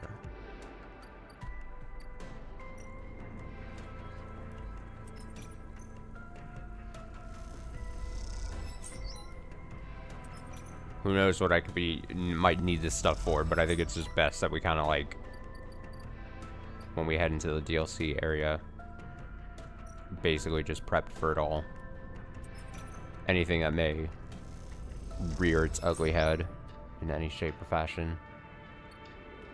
Rerolled. Oh, I rerolled the 1 and got a 1. Man, crazy. Okay. If I take the 1, honestly, probably just put it into here. Because we'll get back some energy. Perfect. Power cycling here.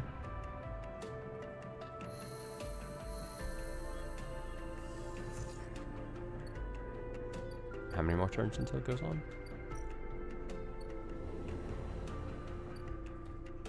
2 more cycles. We're getting ever so closer.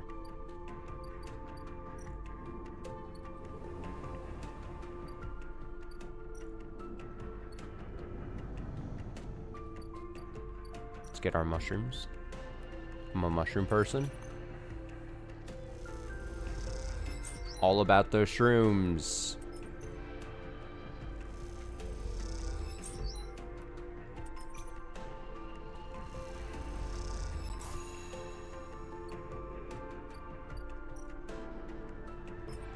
It's very funny how I've become such a diligent farmer in this game.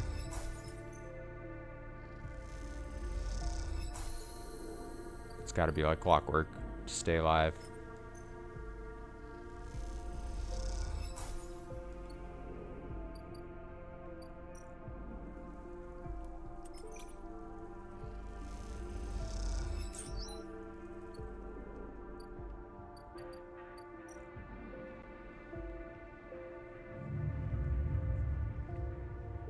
I forget, was this the cycle that's ready?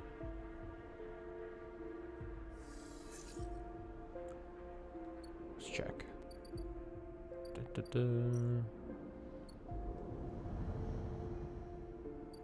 think it's 1 more, actually. Yep. But okay. I'll get scrap.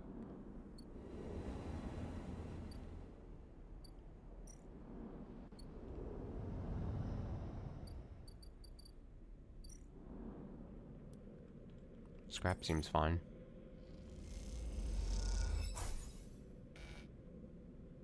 Oh. -2 energy. Damn. Really hurt myself there. Ow. That's fine, because we can fix that too. By taking a quick stop at the noodle place or whatever. Why do I... Is it noodles? Why do I always think it's noodle? Oh, it's Noodle Factory. Okay, I'm like, why... It is new. I'm like, it is noodles, right? Perfect. I'll sleep here. Because I gotta feed my cat.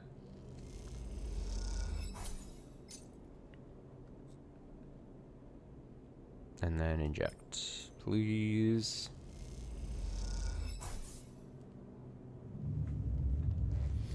Really hope Lemon Mina don't get screwed somehow. That'd be very unfortunate. I'd be very upset. Wouldn't be happy.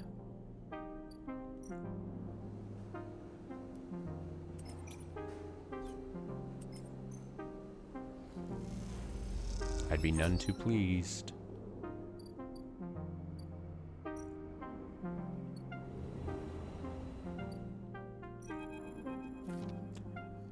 There is a... Oh, look at that. That's a good picture. There is a crowd, but you spot Lem and Mina immediately as you enter the dock. They are waiting at the cordon, where Cell's security are checking the crew in to board the ship. Those that managed to get into the hub are crowded near the entrance, but even they know their chance of getting on board is long gone. Lem! Lem spots you among the crowd. Sleeper, we are here! They're standing beside a bag which looks to carry all the possessions they have. It's small enough to be carried in one hand. Hi, Mina! Mina's vibrating with excitement. She seems strangely at home in microgravity, but then you remember that she has spent her whole life in space. Hi, robot! You hand over the Cell's ID film to Lem, keeping your own. He turns it back and forth in the light. Where did your friend even get this picture, Sleeper?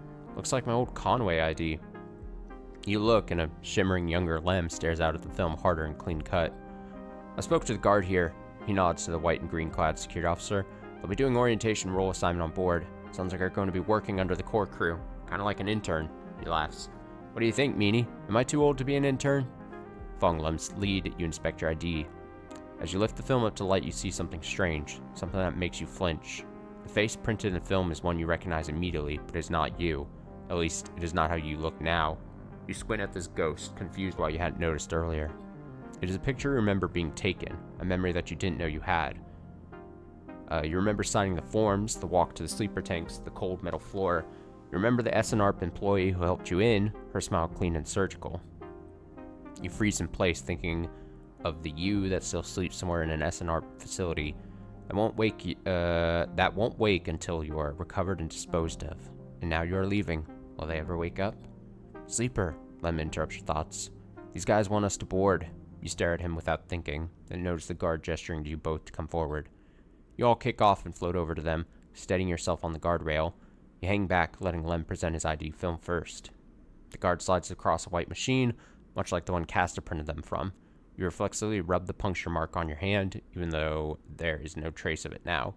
It seems to be your destiny be someone else's tool. Lem and Mina are waved through, the guard smiling at her excited face. Lem turns back to check you're coming. The guard beckons you closer. Go board. You shake off your doubts and hand over your ID film. Guard barely looks at it as they pass it through the scanner and wave you through. A new life built from old things. You okay? Lem asks, concerned as you catch up with them. You are so slow, robot. Mina teases, grabbing at you with small hands. Just making sure. Lem nods, and you realize how much harder it must have been for him to cross that threshold. Mina struggles in his arms, trying to get to you, and Lem relents, struggling with both the bag and his daughter. Mina tumbles through the microgravity, and grabs onto your clothes for purchase. Pulling herself into your arms, you all proceed up the walkway, the entrance to the docking bridge yawning wide and above you. Are we family, robot? Mina asks as you move, taking you by surprise. I guess so. Mina smiles and presses her head against your chest, pleased by your answer. You keep moving, up into the docking bridge, and along that thin, glass-walled connector, all the time Mina clutching onto you. Lack of gravity means you can't feel her weight, only the grip of her small hands on your clothes. You both stare wide-eyed at the vast hull of the sidereal horizon, and try to think of this huge machine as a home. Later, when you settle in your bunk, after Mina's finished running back and forth between you and Lem with an endless and infectious excitement, you find yourself looking at your ID film once more. Somehow, since the last time you looked at it, the image seems to have changed. It is still a picture of the old you, person that signed up to have their consciousness copied and placed into the ownership of SNRP, but something else has crept into the image, an underlying sense of self-identification. This is also a picture of you. You now. The you that survived the eye, that made friends here, that found a way out, that escaped against all odds. The other you might never wake up, they might never live again. But so be it. They co-signed you to a doomed life for their own gain. The life is yours now. You'll live it better than they ever could. You lie back on your bunk as the thrust of the sidereal's vast engine kicks in. This feeling, this rumble, will be your constant companion for the next decades. It'll be there when you work, when you watch Mina grow, when you dream of the planet at the end of the journey. It'll stay with you when your body starts to fail, despite the best attempts of Lem and Mina as the years stack up, and it exceeds its safe operating period by a decade. It'll be the thing you wake up to in those rare moments of consciousness, between which Mina will keep you in a frozen state in the hope, preserving you until your destination is reached. It will still be there when Mina wakes you, tears in her eyes to tell you of Lem's inevitable death. It will not relent, despite your desire for a moment of silence. It'll be the final thing you hear as Mina shuts down all but the most vital of all your functions, and hopes beyond hope that you make it to your final destination, all the while doubting that you will. But for now, in this moment of departure, it is still a new sound, a new feeling, and because of this, it is filled with a promise of the future. And so, settle back on your bunk and close your eyes. In a moment, you are sleeping a perfect, dreamless sleep, the most peaceful that you can ever remember. Ah.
Just seen it all. Now we gotta go back in, yeah. I mean, that's, I think, seemingly the last thing, other than giving the mushrooms to start the DLC story. I think we've seen all we could.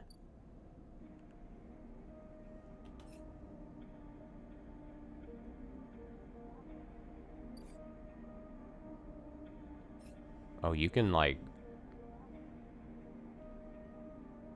What happens if I let them go? See, part of me doesn't want to let them go and then me not go with them, because it feels like that would be... Like, I'd be lying to... the guy who helped us get the tickets. You know what I mean? Like, he only did that for us on the condition that I was going there with them. You know what I mean? So it feels like doing it and then backtracking and not.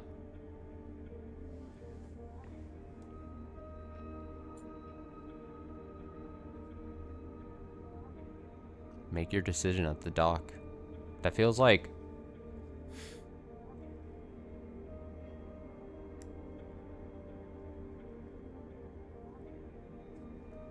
I'm trying to think. I'm trying to weigh my two options here. Like, obviously it's interesting to see what would happen if we choose not to go with them. But also... Again, why would I want to burn the guy who helped us and burn the Mina and Lem that I like hanging out with?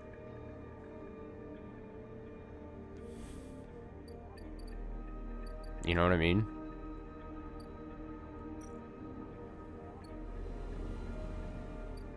The only thing would be if you didn't want to do it because you didn't want to feel like you had to work for someone to get, like, info for that guy who helped us. But, I mean... I'm curious. We'll see what happens. Let me see. What happens if I click wait? You wait for a moment. You need to wait for a moment. This is all happening too fast, changing too much. There's so many questions you have, so many threads to catch hold of, and yet here you are, boarding a ship of who knows where on a journey that'll take decades. Reconsider. Is this really what you want? How will you even survive? You suddenly feel dizzy, unsettled. You can make out the concerned look on Lem's face as you hold back. The guard gestures again, Mina's eyes looking back at you. You're so bright. Mina's eyes looking back at you are so bright in the starlight.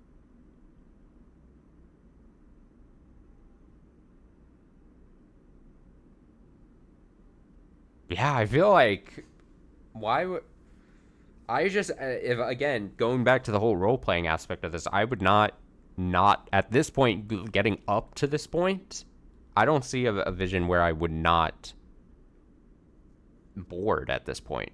and go with Lemon Mina and help the guy that not only helped us, but not only helped me get the ticket, but helped Lemon Mina. Like, a guy, like, it feels like it would be dirty not for me to go there after taking the tickets. You know what I mean? Just completely. You shake off your doubts and hand over your ID film.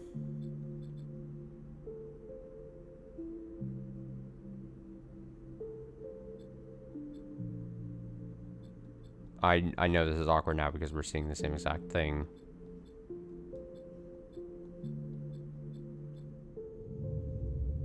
Now what's going to be awkward is if I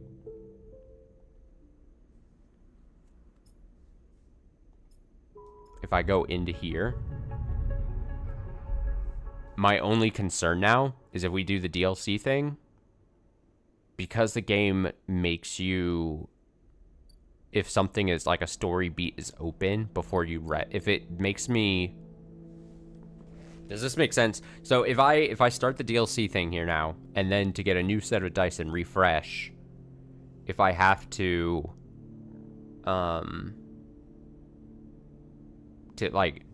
go to the new cycle, if the game makes me go and take care of that thing up there, then to do the DLC, I'll have to say I'm staying here. You know what I mean? So that's gonna suck. But I guess that makes a little more sense. Like, narratively, it would make some more sense if we start down this DLC thing and you're like, ooh, there's something going on here that I have to help people with, so I have to stay back. I'm sorry, guys. Like, that at least makes a bit more sense, so it wouldn't be the worst thing.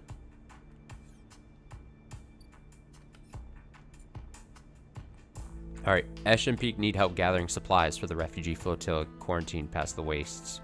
Will you help them? Yeah. Yeah, I'm gonna help them.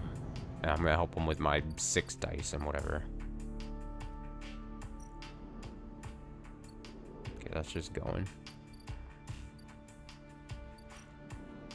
Okay, so it says, welcome to Episode Flux. Episode Flux is the first of 3 episodic updates. Just since we're obviously all 3 updates are out at this point.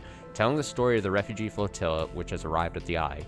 All 3 episodes, Flux, Refuge, and Purge, are now available. Completing the supply Gyro's action will begin the episode, but beware that it's intended for late gameplay. Yes.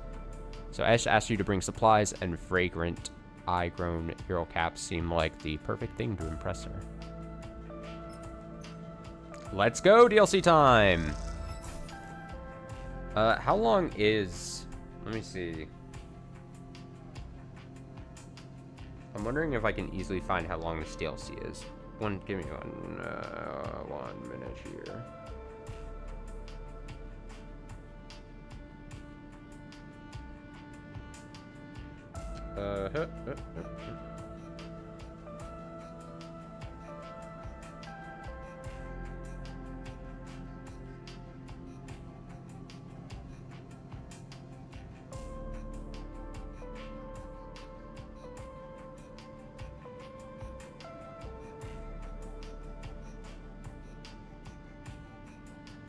I'm trying to see, obviously without spoilers, I'm trying to like, I'm looking around.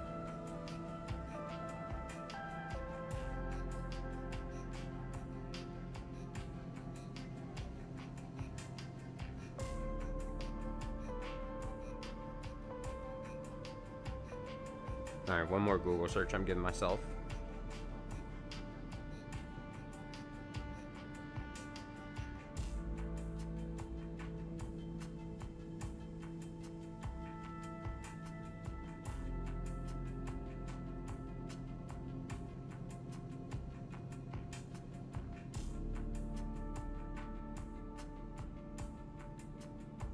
Oh, I see an official post the devs did. Episode Flux, the first free DLC episode, is now live. Simply update your game. All right, there you go. To begin, just go over there. It's around 1 to 2 hours long and intended for late game end gameplay. We recommend playing it on an existing save with as much of the base game as completed as possible. We did do that.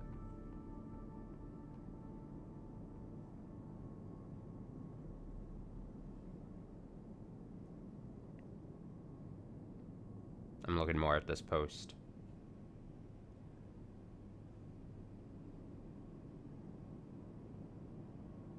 All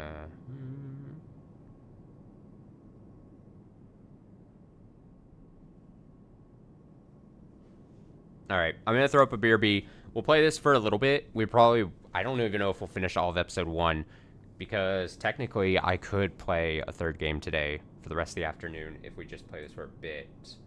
And then maybe that sets us up for finishing it all Wednesday night, maybe? We'll see how that goes. Give me a few minutes. I'll be right back. Let me see if this works now. Did I do this right? Yeah, perfectly. Okay, I'll be right back. Give me a bit.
Okay.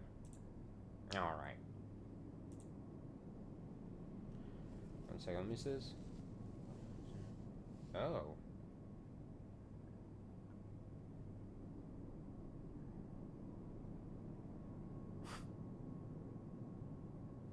That's funny. Okay, sorry, I saw some news thing my friend was sharing. Okay. Okay, so from what I could gather from an internet search is that each episode, basically, of the 3 episodes are all 1 to 2 hours each. So that would mean at max, like, 6 more hours.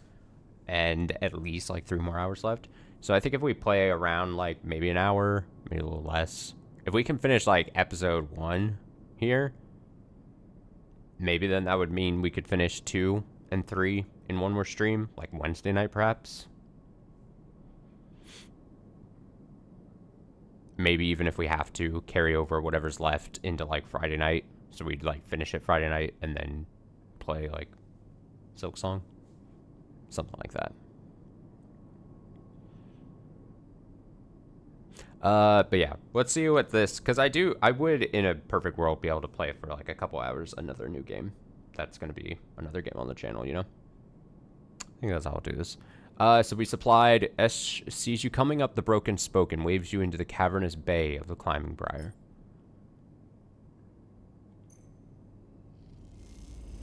Wait, did I already put them in there? Action complete. Oh, you can keep giving more. I think I ended up giving more than I needed. I think I already did it once and then... Whoops. Whoops. You came! Peak smiles as you walk into the climbing briar's cargo hold behind a gloomy Esh. They brought mushrooms. Esh tosses the mushroom caps into a crate, raising her eyebrows at Peak. Peak gives her a look. Thank you, Sleeper. They pick one up and sniff at it. Are these edible? Try it. Peak squints at you in the mushroom before delicately putting it back down. I'll wait. We're not so used to fresh produce. Esh is securing crates as she speaks, and doesn't look up. Hawthorne doesn't have much in the way of farming. Hawthorne? The installation grew up on. Esh wipes off her hands on a rag. XPR loves to name their property after natural things, but that's about as far as the relationship with plant life goes. XPR? Is this an interrogation? She glares. Either way, we're down with that place.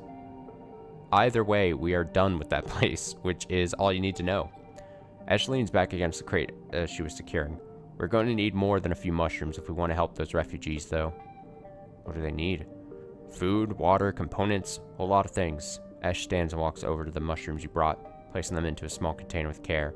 Problem isn't just getting supplies, it's getting them through to the ships.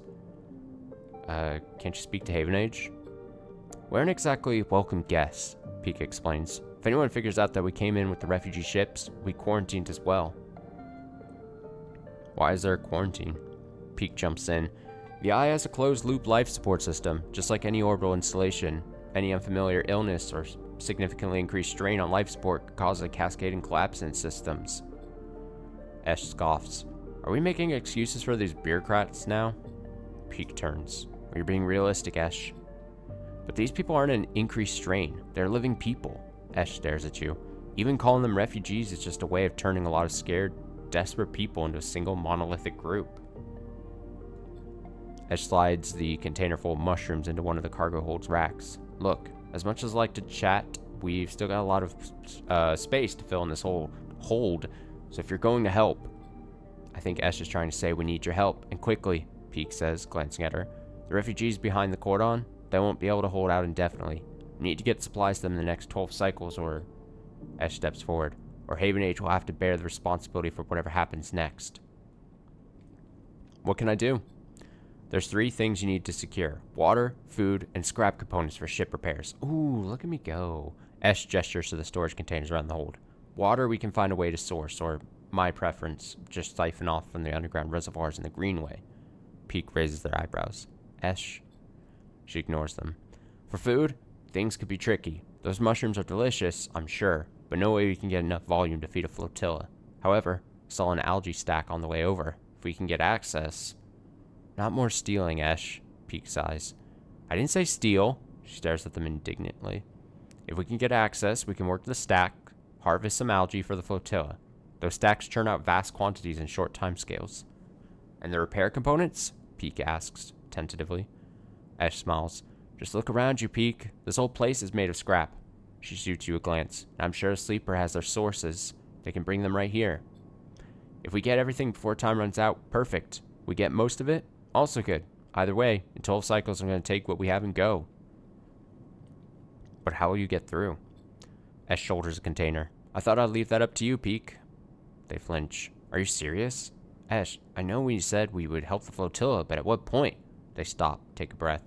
Take this seriously, Ash. I don't know the first thing about breaking a quarantine cordon. Maybe not, Ash looks at you, but they might. They slipped out from an S&R facility, didn't they?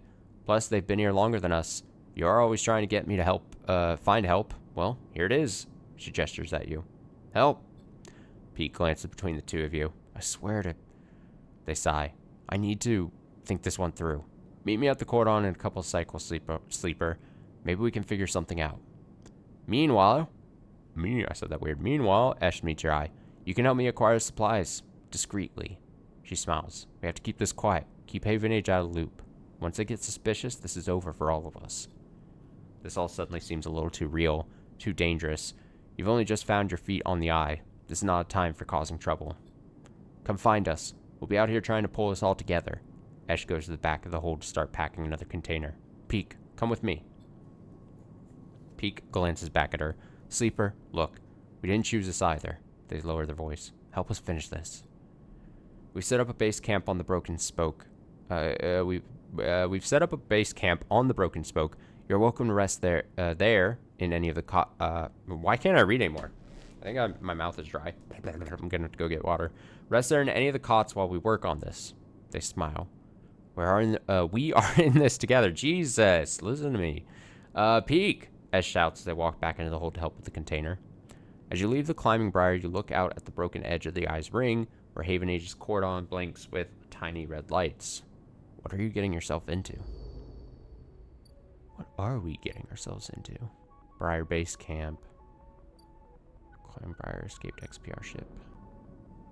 So scrap for the flotilla. 8. How many do we have? 12. Bam, bam, bam, bam, bam. Alright, what's this? Oh, we have a base. Yeah, okay. It's easy enough. Briar's Hole. Flotilla needs food, water, and components. You might not be able to get all of them, but Esh will take what you can get. Peek's plan. I'm gonna sneeze. All the supplies in the world are nothing without a plan to get them to the flotilla. That's Peek's part in this. Esh's run. The clock is running. In 12 cycles, Esh will make her run to the flotilla. The better prepared she is, the better the result will be.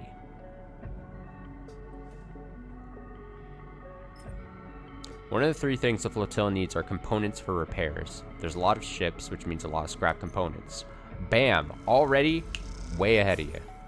That's it. These components should be enough to cover most of the basic repairs the flotilla needs. You hope. You look over the pile of scrap components lying in the briar. You look around. Bay is empty. Esh and Peek either elsewhere on the station or on the bridge a couple levels up. You begin sorting through the pile, separating out useful components and boxing them by use. You don't recognize everything you find, but before long you get into the rhythm of sorting. As you do, your mind starts to drift, your attention being drawn into the dark corners of the bay. Briar's in surprisingly good condition, considering that Hawthorne and XPR must have been operating it for decades by now. The marks of care are everywhere, from the delicate patch jobs polished to meld into the original finish, or the carefully bound wiring running through custom trunking. Ash loves the ship, that much is clear. Something catches your eye in one of the dark corners, a matte black stack of crates you hadn't spotted before. They're sleek and compact, tucked away behind some of the bigger, more worn containers. I'm gonna investigate. You put the components away and go over to the sleek crates. You run your hands across their textured surface, but there's a little hint of what lies inside the opaque metallic casing. Then you see it, a yellow symbol embossed onto the far side of the crate, a universal sigil used by spacers, corporations, and manufacturers alike. It's one you've seen throughout your time as a sleeper, its meaning all too familiar. Explosive contents. You hear a hiss and Esh comes up through the bay's lock. She barely registers your presence, nodding at you as she passes. Sleeper? She busies herself with some task at the back of the bay. I'm gonna ask about the crates. Ash doesn't turn around from whatever she is busy with. Just more supplies, sleeper, like everything else here. You can't think of anything else to ask, but sense that the atmosphere has now somehow shifted. You quickly finish up the sorting and slip out, waving goodbye to her back as you do.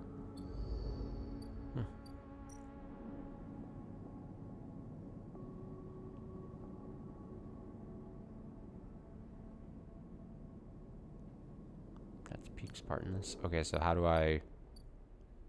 Oh, here we go, the cordon. Meeting Peak. Peak asks you to meet them at the cordon. You hope they have a plan to cross because this place seems imposing. And that just happens over two juggles. Oh, here we go. Algae stack and the reservoir for the water. There we go, I see. Algae access. Minus energy. The algae stack is controlled by a small collective of farmers. If you want to use it, you'll need to persuade them. Good thing I've got dice for this. Whoa. You and Esh roll up your sleeves and help with tank cycling. As you do, you speak to the farmers about the refugees.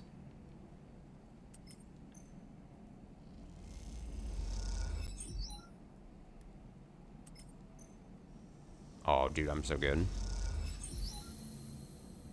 I got energy for Thrill Seeker. Water storage and processing. So we can hack sensors. Reservoir is monitored by a web negative Havenger alert. Or Havenger. Haven Age. See, I went back to that. The reservoir is monitored by a web of sensors. Hacking them will reduce the alert level of the system and keep you from getting locked out. Oh, so the alert is always present. I see. I fucking see. I see everything. So water for the flotilla is there. We need 8 segments. All right, so the only way for Esh to get enough water together is to siphon it directly from the station's reservoirs. Haven Age will not be pleased. Well, they can look at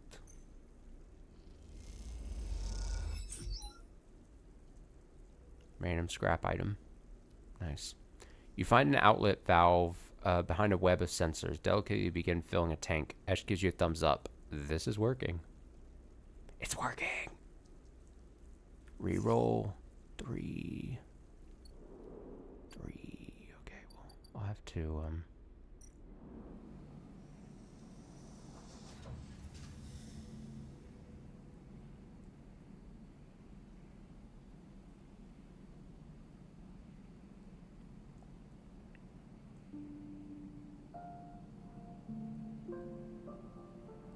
I see.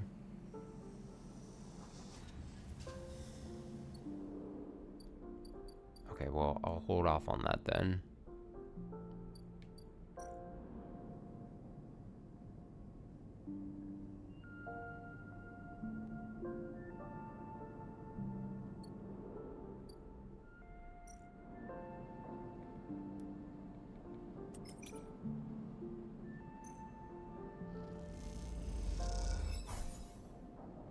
Okay. Oh, see, complete active scenes is... I was trying to go end cycle. That's got to be the... Alright, in this alternate universe, basically, let's see what happens when I say, hey, you guys can go without me. Do I feel bad? Yes. Would I ever actually do that in this situation? No. Because, like I said, why would I fuck over... Why, you know, the guy who helped us get all these tickets... I just wouldn't. But there's an alternate universe where I'm like, oh, you know what? I can't go because I gotta help these people here that I started doing. Lem, Hymena. I'm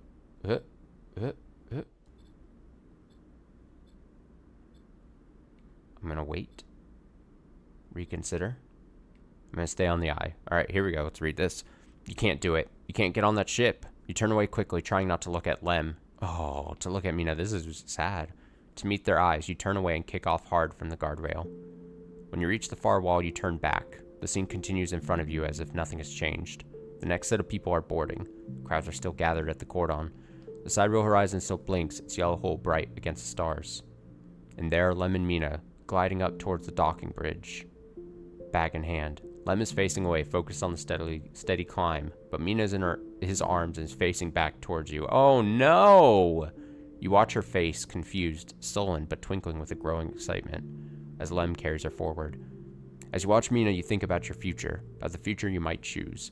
You know one thing for certain, that future is on the eye.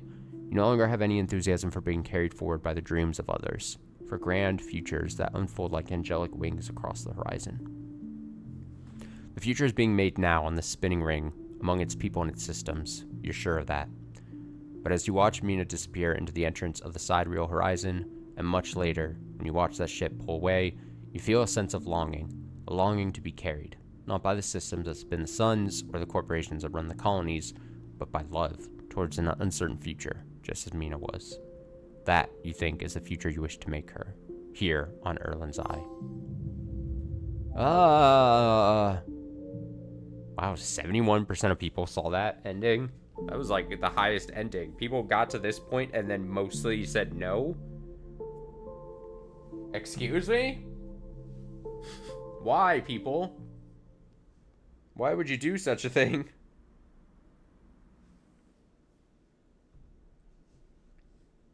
My heart breaks picking that option.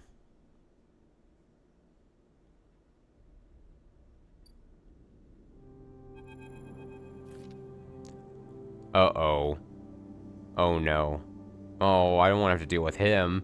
A strange choice. Castor stands beside you at the rail, watching the pinpricks of light from the sidereal horizon's drives disappear. But perhaps not unexpected. You turn to look and Castor is beaming at you with an unsettling warmth. Aren't you angry? About what? He squeezes your shoulder. I only wish for you to exercise that strong drive of yours. If it happens to align with my own, then it's pleasing to me. But if it does not, I cannot push you. What about Celis? Celis. Castor looks out to the stars. Indeed, that is a matter which worries me. Sendre Celis has taken a step back from the public eye. Seems some internal struggles are playing out with their pristine halls. Castor sighs, but I doubt court politics are of much concern to you. Castor moves down along the rail. The eye, though, seems to be your primary concern, am I right? I have unfinished business. He pats you on the back. Don't we all?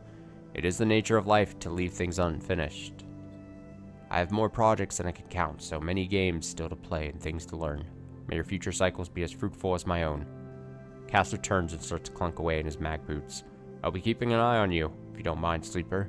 He waves as he walks. My curiosity remains piqued. Once he leaves, you stay a little longer at the rail, watching the stars. Imagining the look on Mina's face when she sees Celis 1 for the first time. Imagining the excitement when she first touches its soil. The joy when she first stands outside in the rain laughing.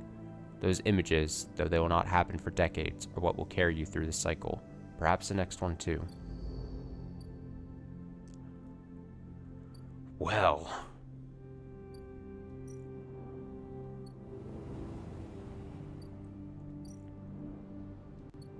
Crazy. But he's not mad. That's nice. You know what I mean? Like, he's like, hey, I gave you that option and I almost half expected you to turn it down kind of thing.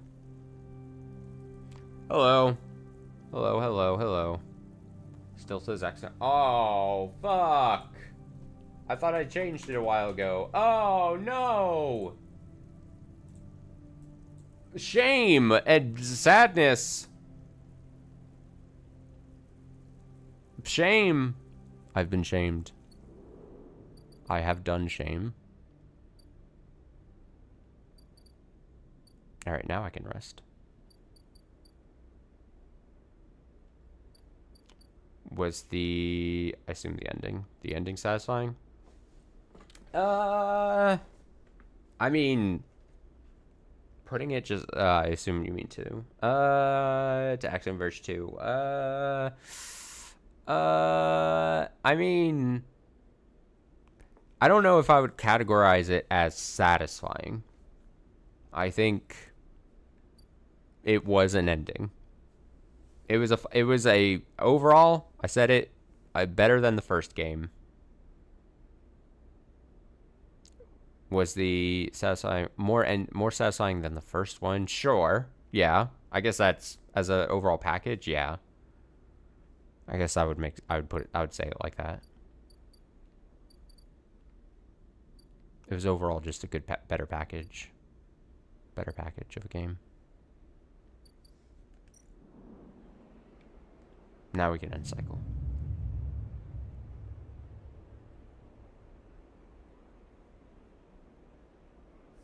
How am I doing? I'm doing pretty good. How are you doing? I cannot complain for a Monday. Basically. Now, how do I do this? How do I do this? That's growing. Also pretty good. Good to hear. Good to hear. Love to see it. I guess I should do the water thing here, right? Nope. Click the wrong thing. Water thing. Siphon water. Take the water. Great. Do it again. Siphon water. Is this still playthrough 1? What do you mean playthrough 1? I mean, technically, like, it's all one playthrough. Yeah. But, if you mean, like, so basically the way this game handles it, we've learned is, it rolls credits for, like, an ending, and then it kind of, like, reloads you to the point right before choosing that choice. So that you can basically keep playing or choose a thing and see, like, alternate things. I mean, if you haven't game and start game, oh, like game over. Yeah, no, I never lost or died completely. I got to a point where I was pretty like early game. I think I made really smart choices to essentially make sure I didn't ever get too much in trouble, if that makes sense. So I think I've did pretty decent. I'm gonna re-roll these dice. Oh, my dice can't get any better. Come on, please.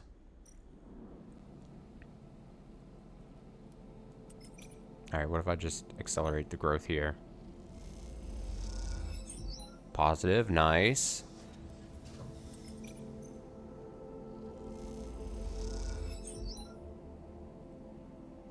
There we go, it's available again. Right? Yeah. But now I only have a 1, so really that doesn't help too much. Actually.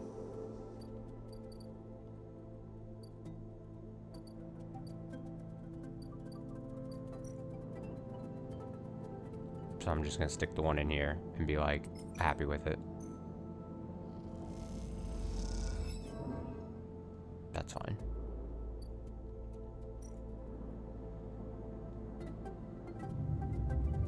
Get in there. I would assume then this first episode is just gonna be... as you leave, you find a note pinned on the outside of the door. It reads, "Sleeper, there's something you need to see. Meet me at the cordon as soon as you can. Just keep heading around the ring until you hit the flotilla. I'll be waiting. Peek." You pocket the note and glance around the corridor. Looks like you are doing this. Time to make a plan. Time to make a plan.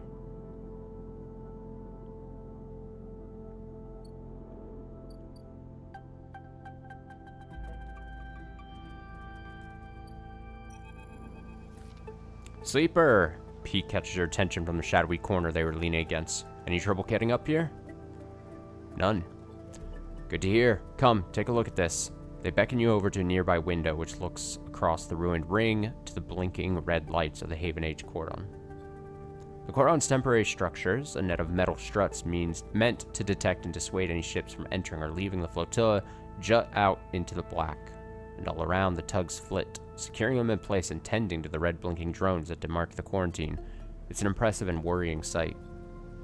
What do you think? Peak interrupts your thoughts. How would you get through? Create a distraction. It's not a bad idea, but what kind of distraction is big enough to get everyone to look away from a ship as big as the Briar?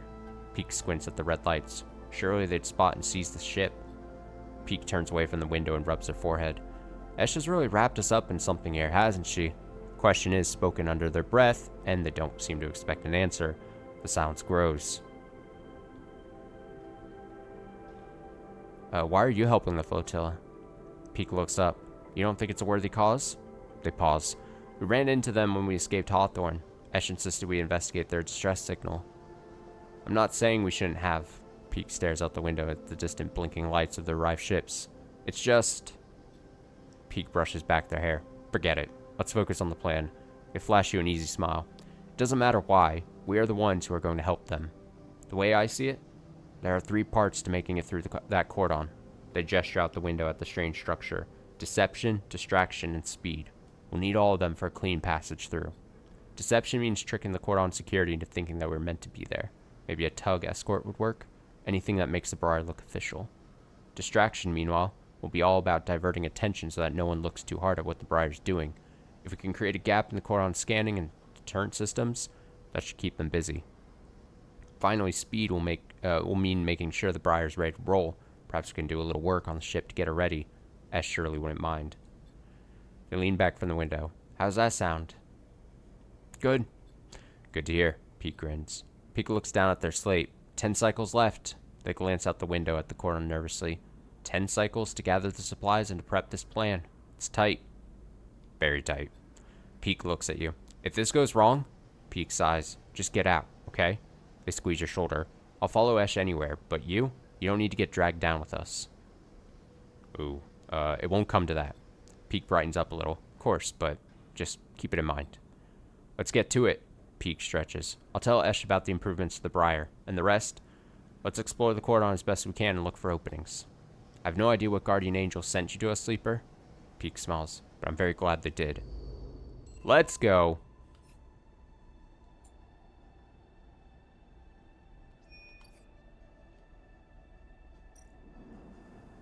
What do we got here? Blend in with the crew. Or intercept comms. More risky on the right side, it looks like. We could get more intel. But a failure means double negative energy. I think I'm gonna go... Wait, do I have, by any chance, another... No, I just have 2 points still. Fuck. Okay, that's fine. Understandable. Alright, we got some five, I should say. So that works here. You tap into a broadcast detailing the order of operations for new crews assigned to this cordon. It's exactly what you need. Do it again. Whoop! I'm the best at dices. Oh, you gather snippets of data that point to a rift to the team's work on the cordon. The refugees have growing support with Haven Age. I'm gonna reroll. Yup.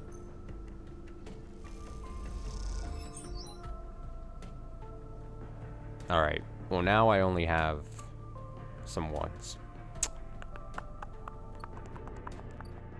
And I don't have so much time. I was gonna say 1,000,000 times. I don't have 1,000,000 times.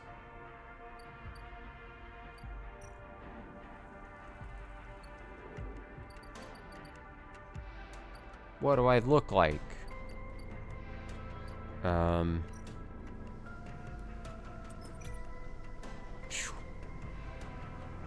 That seems way too risky at this point.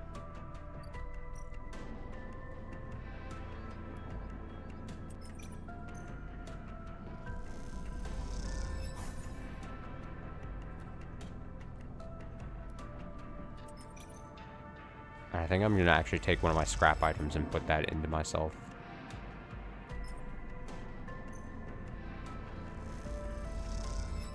Working on your own body is an unsettling but necessary act. You can feel the new components under your skin. Reading that, every time I read that, I'm always like, ugh. Yeah. Okay. That's totally fine. That gets us another turn of 5 dice.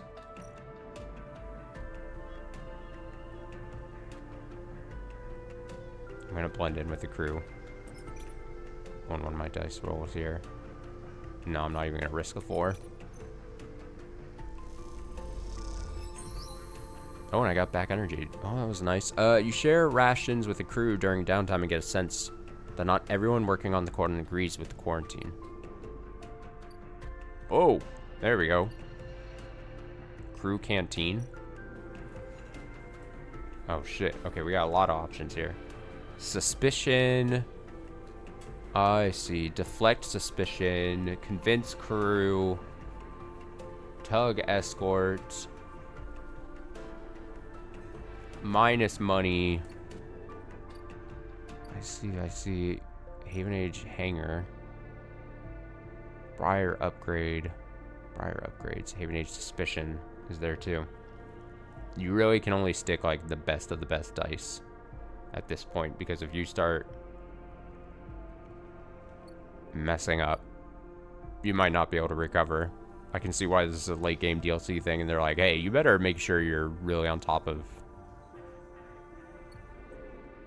it all.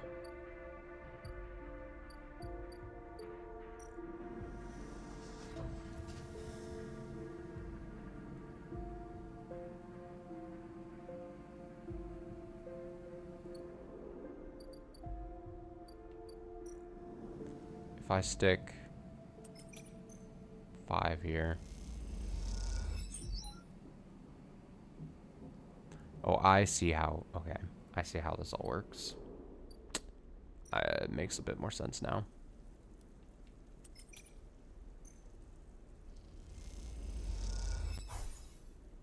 Oh, I got alerted, but not great.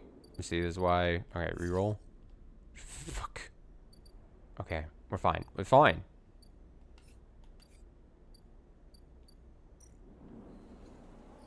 Convince crew.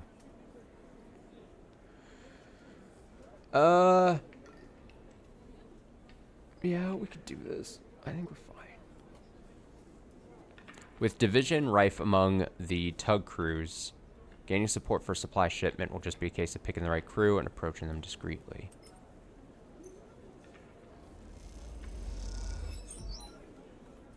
Just one. You notice the crew sat apart from the others. Apparently they have been discussing smuggling supplies through the cordon themselves.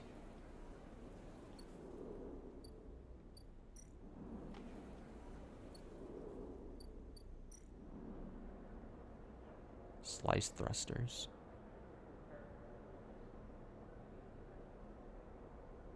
The tugs are a powerful suite of ion thrusters for rapid maneuvering.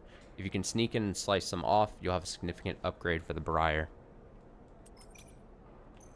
Don't give me that negative. Neutral. Suspicion up. Briar upgrade. You use a cramped access way to get under a tug being repaired. Cut away one of its thruster sets, but they will notice it is missing. Okay. That's fine. I actually do kind of feel the pressure a bit here. Just ever so slightly. I'm gonna stick myself with more scrap metal. We'll be fine. It'll be great. 35512. Okay. No, we got this. We can only get +1 on this meter at a time. Jesus. It needs so much. We need so much dice. And this also needs a bunch of dice. Okay. I see it all. Let's try to finish.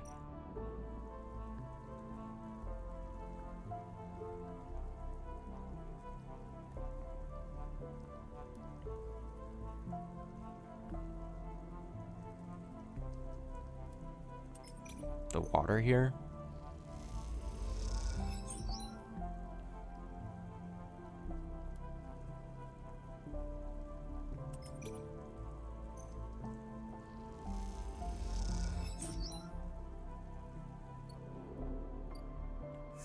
It is good if I get a random scrap thing. Like, I definitely take that.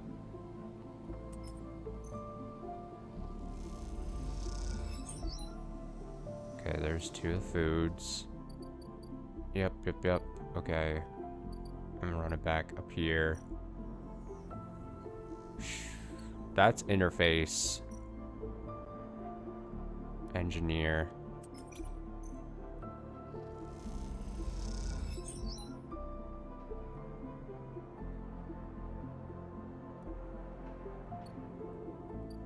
I don't want to chance it anything with this too. Like, I'm so... Let's self-repair ourselves twice over. I'm a nervous wreck.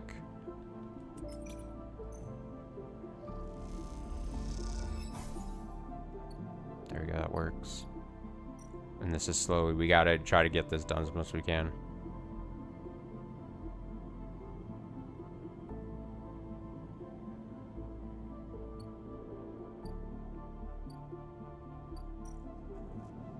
I believe in myself.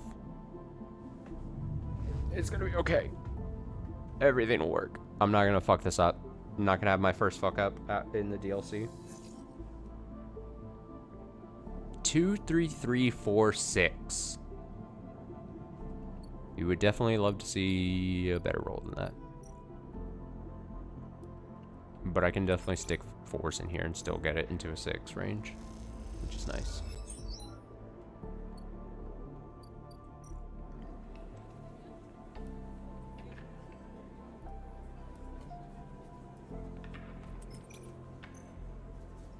I think 3s here are gonna be fine.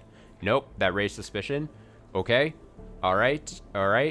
You overhear a crew member arguing against the quarantine, but are noticed listening in. People are getting suspicious. Okay, let's not chance that anymore like that. Let's. All right, there we go. Rerolls. Oh, a 4.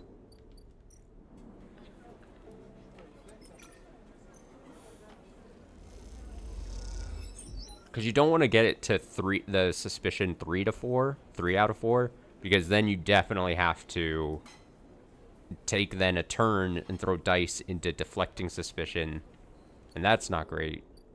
Are all these meters? Yeah, they're all shared. Okay, the suspicion is shared. Oh, shit. Okay, it's fine. It's not fine. If they say it's fine, it's not fine.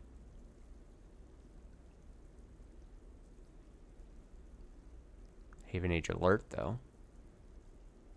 I could stick a 1 in there if I was feeling really...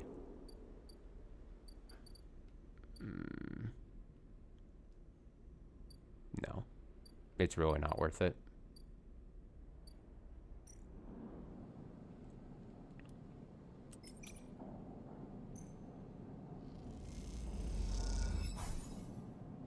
Two energy.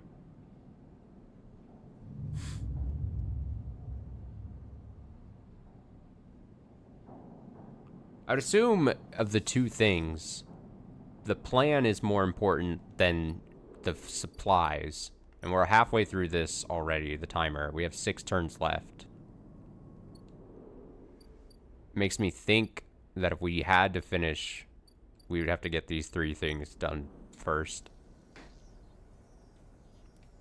I think.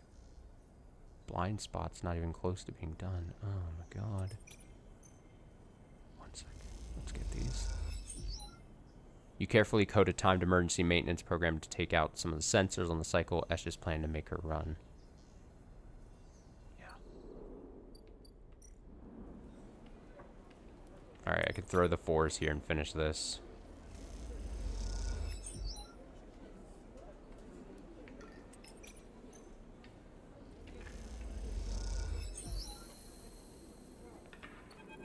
There, that part's done.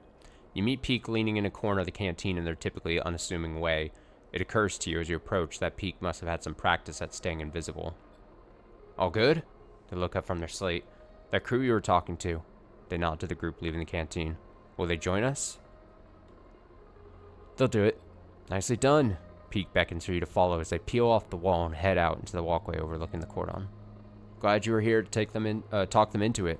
Never had much way with people. Peek smiles and looks away quickly as you walk. You and Esh seem to do okay. Peek laughs their light and easy laugh. Esh does not really like other people, which you've probably noticed. If only everyone was like Esh. They fade off, something drawing their attention. What I mean is, people have caused me a lot of trouble. I've had people hate me without knowing a thing about me. They tuck their hair behind an ear. I'm sure you know the feeling. I do. Pete glanced at you. Sorry to hear that. It marks you. Am I right? I try not to think about it. Peek nods. Don't let me make that any harder. Peek leads you around a corner, heading back to the main court on accessway. I appreciate you coming in and helping us out on this, Sleeper. On talking to the crew and, well, you know. Maybe after this insane plan is done, we can talk properly. They keep looking ahead, and you realize they are nervous. I like that. Peek smiles, looking down at their feet. That's settled then, they say to the floor. I better report the news to Ash. We have ourselves a tug escort. Peek stops at an intersection. See you soon, Sleeper, and please, take care. And with that, they drift away, their head down, their gait changing as they do, their practice invisibility shrouding them like a cape. Alright, that part's done, right? No, not that part. This part's done? Yes. Great. I wish the yellow dot above it would go away just for my brain.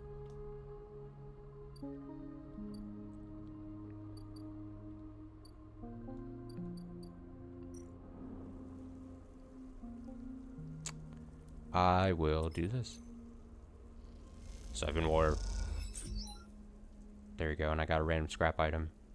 Nice. Reroll. Yup. Water done.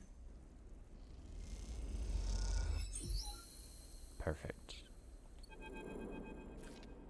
Tucked into a service corridor deep down the reservoir, Esh is double-checking the seals on the water tanks loaded onto the motorized trolley.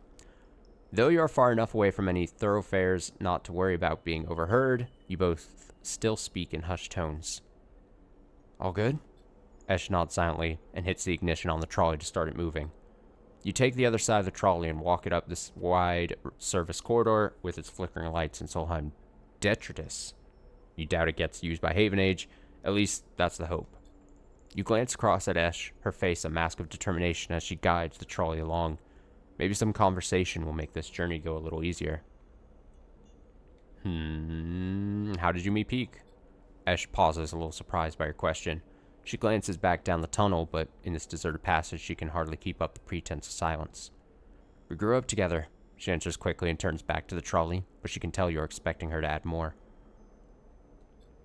Well, I had to double hit the button. She seems to gather herself for an answer, not wanting to ignore you, but trying instead to get her answer straight in her head. Our outpost, Hawthorne, is not an easy place to grow up. The administrators keep a tight hold of everything. She rolls her eyes.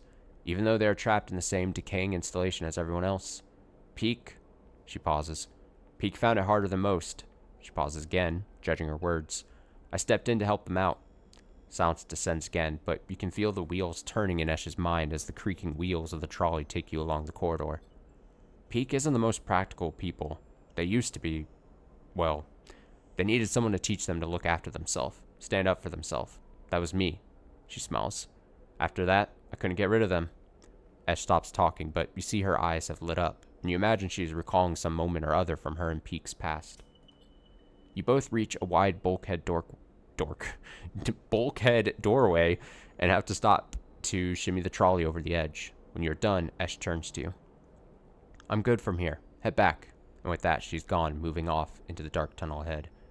You watch her go and turn around and walk the distance back to the staircase you entered from, the tunnel humming around you as you do. As you walk, you try to piece together Esh's past, but all you have are glimpses of a person she once was. She seems to prefer it that way. So mysterious. Okay, let's get food. Food here. Food. Where would I want to get food? I think I'd have to go across. Actually, if I just want to drop some money for energy. Or I go see Tala. No. Yes. I go see Tala because we're the best of friends, and I have plenty of mushrooms.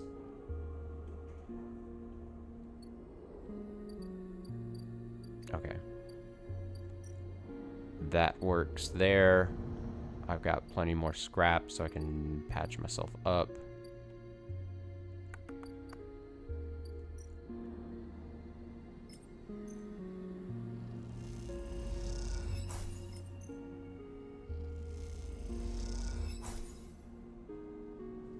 And sleep.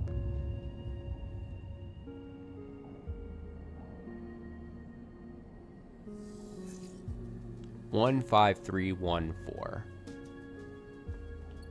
Not the best, but it's fine.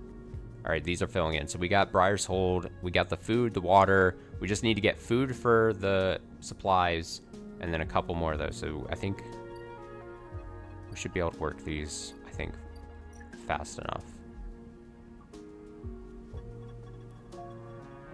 I think we'll be fine. Oh, there we go. There we go, there we go, there we go. It's working. Work those dice, work those dice.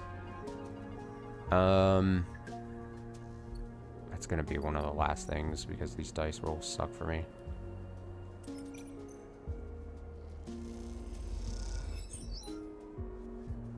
All right, reroll. All right, 5 and 6. There we go.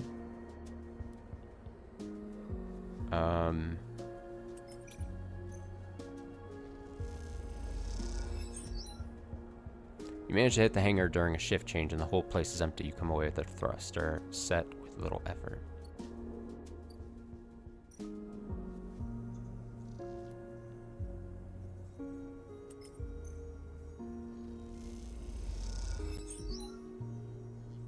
Carefully coded timed emergency maintenance program. Take out some of the sensors on the cycle. Ash is planning to make her run. I wish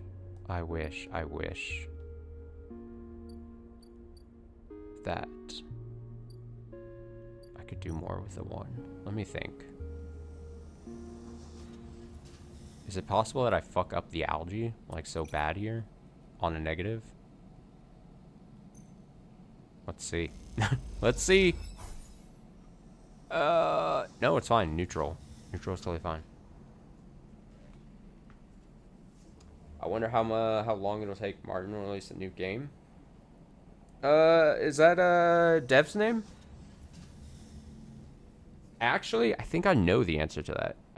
I remember because I came across social media recently, unrelated to Citizen Sleeper, and then I saw in like the bio it was like worked on Citizen Sleeper. I was like, oh, that's really funny that I just started it. So actually, yeah. Didn't Citizen Sleeper 2 just come out recently though? I mean, I don't know what the turnaround time is, but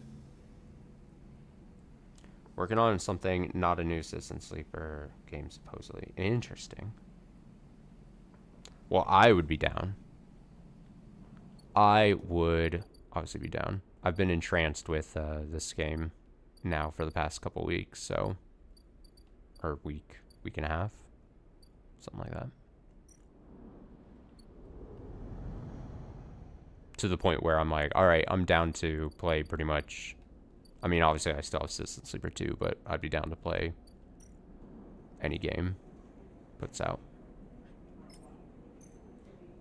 I have so much of these mushrooms that this is definitely a way to go.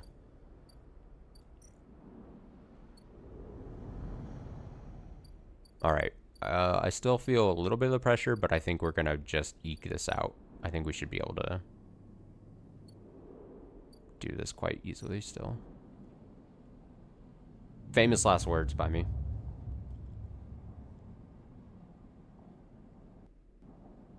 Sixes. All sixes. 6, 5, 3, 3, 1. Okay. I'll take it.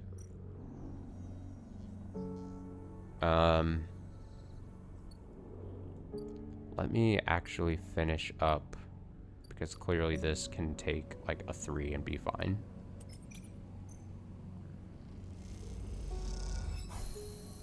There we go. You're leaning against the metal crates you just loaded up with algae, packed and dried into bright green pucks. Esh hops onto one of beside you, flexing her aching back. Is this enough? Esh squints at you, as if you just interrupted her train of thought. It's a look you have become familiar with. Esh is a little rough around the edges. It's fine. It doesn't matter either way. This is what we've got. She sighs, rubbing the back of her neck. In these past cycles, working the algae stack with Esh, you've had little insight into her mind. She rarely seems happy to start a conversation, but is always eager to end one. Despite this, you feel like something has grown between you, something like silent trust, the kind that tends to seed itself in the fertile soil of hard but necessary work.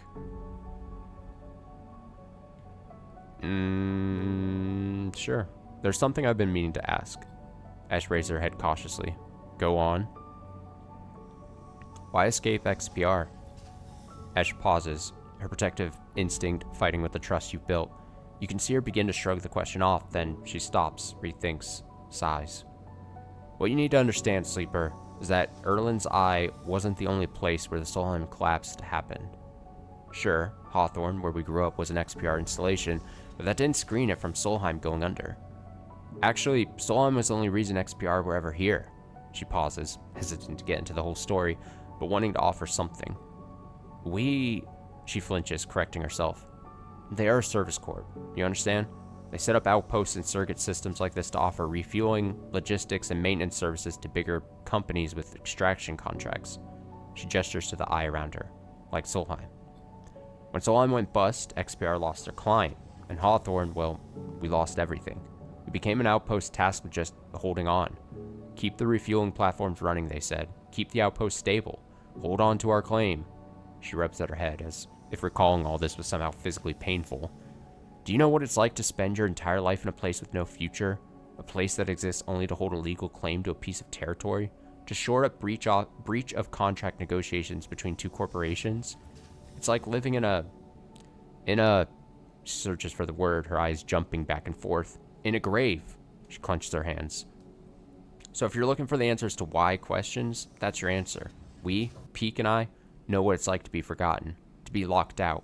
She stares hard at the side of the stack, the algae whirling against the glass in beautiful patterns. What a word. And she doesn't look away. The silence extends, and you realize the conversation is over. Esh seems angry, not at you, but with herself, for even voicing such ideas. After a while, you stand and start to load the crates onto the powered cargo trolley that Esh will run back to the Briar. As you do, you try to catch her eye, but she avoids it, soothing herself instead with the comforting simplicity of physical work. Nice. Got an upgrade point? Oh, man, we are living here. Oh, if I was smart, I would see which of these ones really could use the +2. It's probably this one, right? Interface. Yeah, let's do that. Where the hell is interface? It's up here. I was like, where am I going? There we go.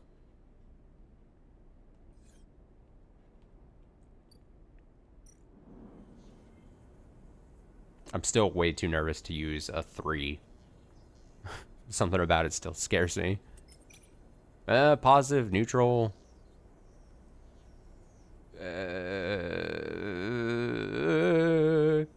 Please don't do right suspicion. Ah, shit! I knew I should have been too cautious. Over cautious. Ah.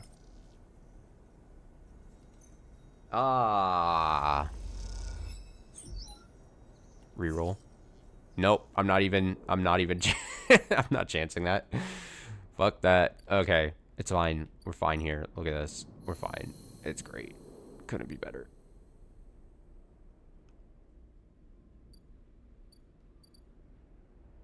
Couldn't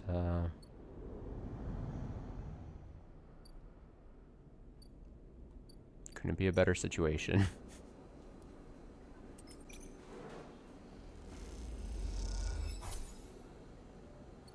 5 cryo, some energy. Oh, I should have been... it's too late, but... During this whole thing... Well, I'm so used to... I need to use the dice to really get through this. I was like, I should be still raising mushrooms or shit. And I'm like... I don't have the time.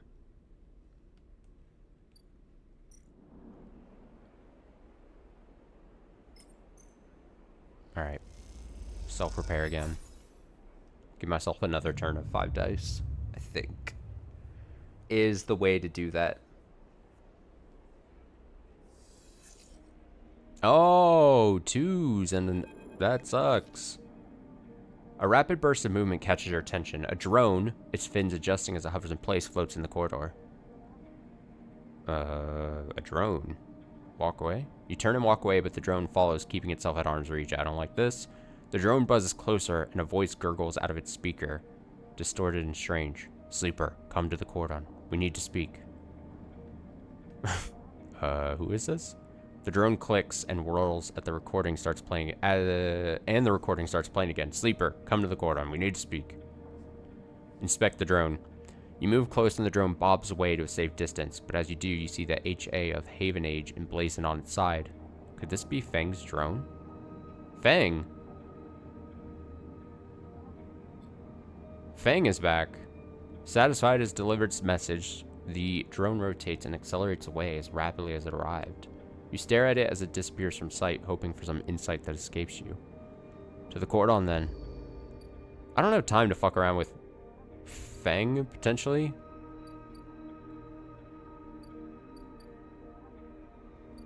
Like, I really don't. I'm trying to... Okay. I'll worry about that in a second.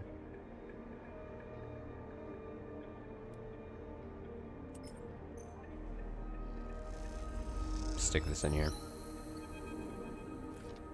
Pete grins as you pile the ion thruster sets onto the motorized trolley in a derelict loading bay. I borrowed this from Esh. I barely know how it works. They seemed giddy at the idea of stealing the ship parts from Haven Age. I thought you worked for XPR. I did, but not as a repair tech. They help you heave the thruster into position. Or they help. I read that. My specialty was computer systems. I mostly worked on keeping the protocols that ran the refueling platforms from totally decaying due to lack of use. There's a load of platforms in orbit of the moon Hawthorne is on, and Cinder itself. Ash and I ended up having to head out to them regularly to work on them. Sounds technical. Peak smiles. That was the best job at Hawthorne. You get assigned a ship. You get to leave the colony for a bit. So much better than outpost maintenance or canteen work. Is this storyline part of one of the DLCs? Yes.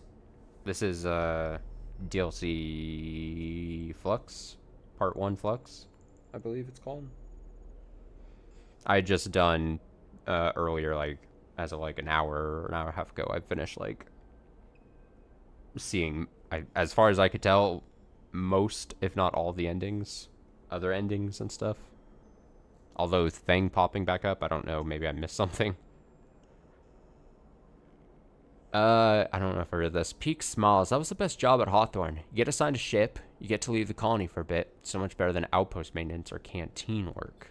The only reason we got assigned, it was that Esh's mother is the administrator of Hawthorne, and Esh managed to get my name on the list too. Peak looks for the trolley's ignition. Esh is always saving me. They find the switch and hit it, and the trolley starts whining. Peak looks at the thrusters. Esh will install these. The Briar is her baby, really. Peak looks towards the bay exit. Truth be told, I was surprised she could bring herself to take it from her mother. Losing a ship. That has to have hurt the colony. What was her mother like? Tough. You'd have to keep control of a service outpost. Let me try that again. You'd have to keep control of a services outpost with no services to provide. Peak looks away. It's a tough place overall, Hawthorne. And Esh's mom, she likes it that way. Peak shuffles the trolley out of the bay into the corridor. They'll manage without the Briar. No choice. Peak smiles. I have to admit, I'd love to have seen her face when she saw we had gone. Peak pauses.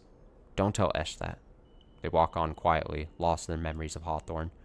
Okay, I think I can manage the rest. Peak brushes their hair out of the face. You've done more than enough this cycle. Peak looks over the thrusters. Once these are fitted, Briar will handle better than ever. You might even get a thank you from Esh. Peak laughs. They head off into the corridor, Charlie whining its high-pitched whine. See you soon. Okay. Do I just re-roll? I think I gotta re-roll all these low dice. I can't work with threes. I can't work like this. Are all these done though for... Oh wait, there was one more here. Okay, re-roll. Haha. Not that great of a re-roll, but it's fine. Aha! He laughs as he rolls and just barely gets any better. Ah, more reading. Okay. Ah, my mouth is so dry. I was gonna go get... Let me go get some water. Give me like a second. I'm gonna mute myself here.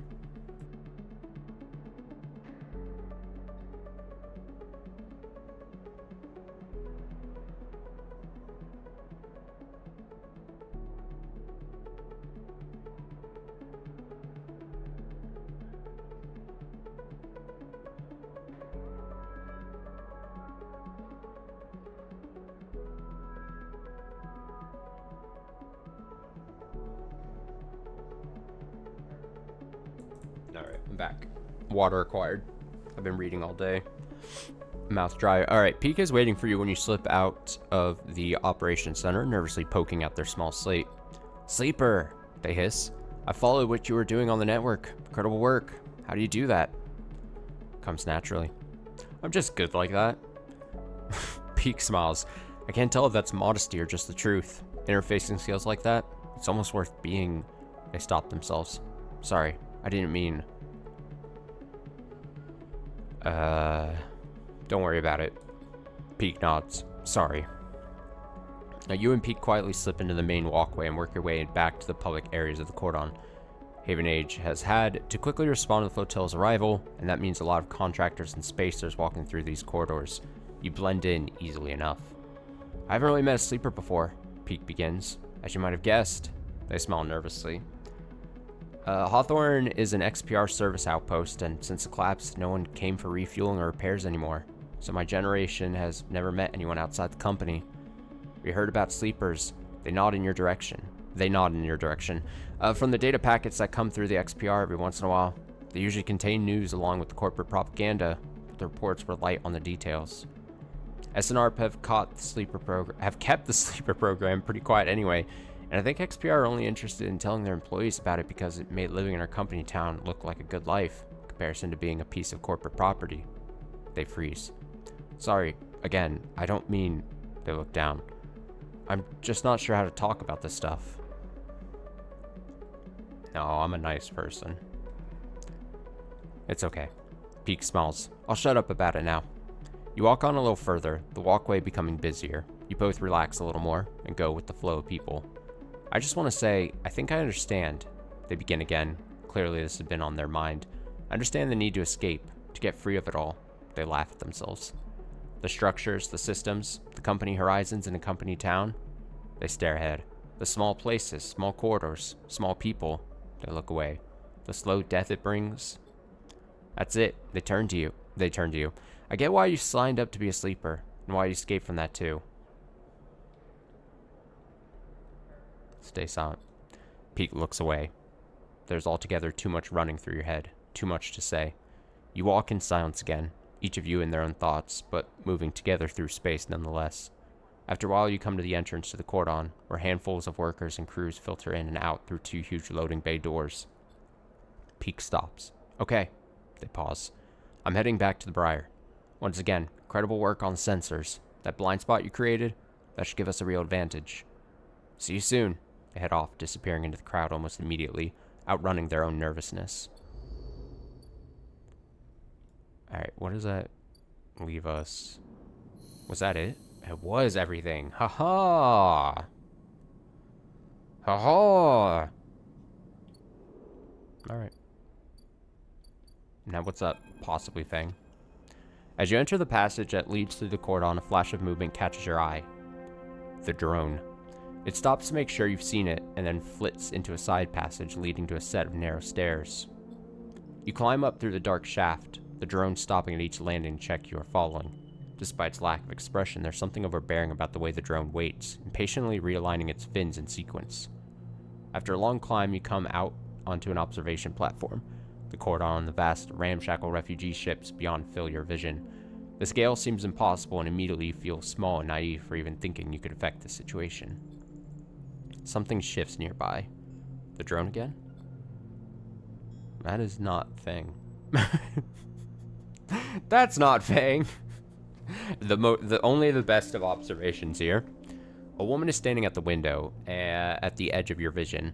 You aren't surprised you didn't notice her. She, too, seems impossibly small in the shadow of the flotilla. The drone buzzes by her shoulder and she turns. Sleeper, sorry for all the cloak and dagger nonsense. She nods at the drone, but I have never regretted being cautious. She smiles a tight smile and holds out a hand. I'm Helen, or Helene? Helen? I'm gonna shake her hand. The tight smile holds, but the drone keeps its single eye fixated on you. The effect is a little unnerving. Look. She glances around the empty observation deck as if checking for potential eavesdroppers. Let's be straight with each other. I know about your plans, and... She cuts in before you can respond. I understand your motives. You look at her in her overalls, the yellow markers, the HA sigil. You've been on the eye long enough to recognize a Haven Age member when you see them. So I'm gonna stay silent. She glances around nervously again and moves a little closer.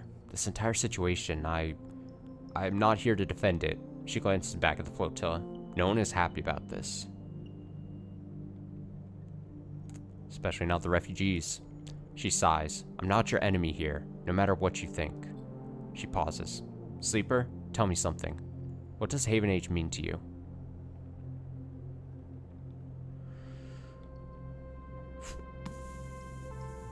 A work in progress. She smiles. Fair, I think. Haven Age is used to being criticized. In some ways, we invite it. Our members are free to bring up grievances at any meeting, to propose new structures and approaches. She shifts her weight impatiently. As a counselor, it is my duty to listen to them. That's why I was elected by the members. We are an imperfect system, yes, and each counselor, each member, each representative can be flawed and worse. She looks down. But we keep this place running. That is what we do. And non-members? There are paths to membership, and we cannot force everyone on the station to join us. What do you expect? We are an association of individuals. We cannot always account for the needs of those outside that structure. She turns and looks out at the flotilla, no matter how much we wish to. Can the Eye take in thousands of refugees safely? I don't know. This place is a ruin, Sleeper. What do you think the council discusses? The price of Girl? We make plans to keep this place spinning, to keep life support working, to ensure... Helen's slate chirps, and a grim look passes across her face as she sees the notification. She looks tired, the screen light casting her rigid expression a pale glow. Sleeper, I didn't bring you here to explain how Haven Age works. I came to talk about your plan to cross the cordon, breach the quarantine, and supply the flotilla. She looks directly at you. How do you know? She glances at the drone. I make it my job to know what happens here. I know you think you are helping the flotilla, but you cannot do this. Right now, halfway along the ring, one of a countless series of debates are being held. These debates are to evaluate the potential harm that could be caused if the refugees of the flotilla are left to enter the station. These debates are at a standstill. Helen walks to the window. Too many in the Haven Age Council think of the flotilla as a threat. After recent events, a hardline group has emerged. Protective, selfish. They seek only to benefit the members. In their mind, the flotilla is a danger to life on the Eye. If you're caught crossing the cordon and breaching the quarantine, it'll only strengthen the hardline counselor's case. Criminals who stole shit from XPR undermining the security of the station? She shakes her head. It's exactly what they want. The refugees need supplies. They do, and that's exactly what I want to give them. But unless the quarantine is lifted through a fair process, they will never get them. She sighs deeply. And those ex-XPR spacers you're running with? Sleeper, do you know anything about them? Ooh, I should say more than I know about you. Honestly, she looks at you pleadingly. Let's change that, Sleeper. Why do you think the refugee flotilla came here now? Something is happening in the system. Something is pushing people out of colonies and outposts that have survived since Solheim collapse. We need to be ready for whatever's coming. Ready to protect the Eye. I know the eye means something to you. I know there's a reason you're still here. Help me protect it. Helen fixes you with a strong look. Persuade those spacers that this is the wrong move, that they'll get caught, and the flotilla will be locked down, that Haven Age will be delivered into those with the worst instincts. Forget this suicidal supply run with people you barely know. Help me fight for the eye.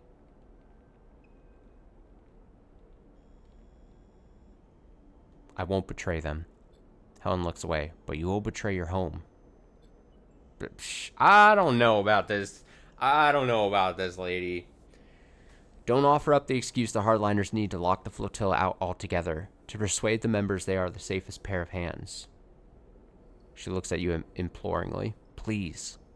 You look back at her and the flotilla behind and sense a desperation in her plea. A notification breaks silence. Shit. She rapidly scrolls through pages of data. Sleeper, I need to go. She looks torn. Think about this, please. Talk to the spacers. Help them see reason. She quickly leaves the observation deck before you have time to respond. You stay for a moment, watching the lights of the tugs and the flotilla, and wonder what it feels like to be one of those ships, so close to your destination, yet so far from it. And then you think of the Haven Age Council member, or chamber, across the eye, where the right of these people to find safety is being debated. You shiver, and then you two are gone, back into the stairwell, in the cold dark below. I don't know about this, lady.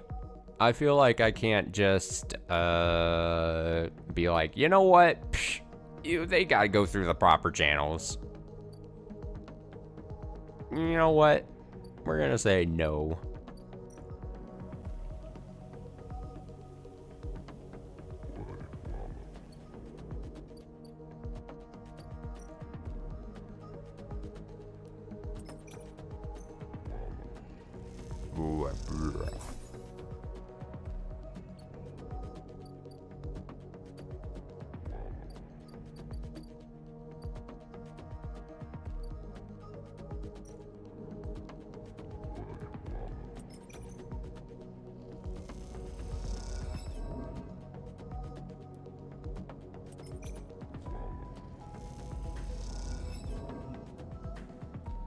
We'll take that.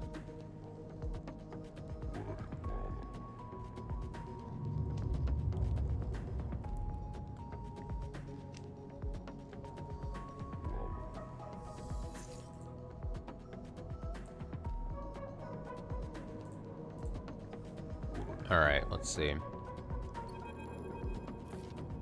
Sleeper! Pika's waiting for you when you leave, but they look different. Pale, drawn out. You need to come up to the Briar now. They don't meet your eye. What happened? What's happened? Not here, Peek hisses. Come to the ship. We'll be waiting.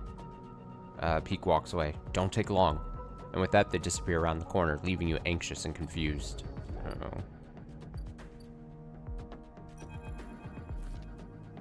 As you walk into the Climbing Briar's cavernous bay, now filled with crates and containers, Esh is waiting for you. In front of her, sliced open with its inside scattered across the top of a heavy-duty crate, is an object you recognize. Helen's drone. Oh! You freeze. Come in, quick! Peek nudges you into the bay, looking behind you before sealing the entryway. We have to start being careful. You move closer to the container, your eyes on the drone splayed out in pieces, some parts of it hooked up to a slate that Peek picks up, begins tapping away at. Esh looks up from the dissection.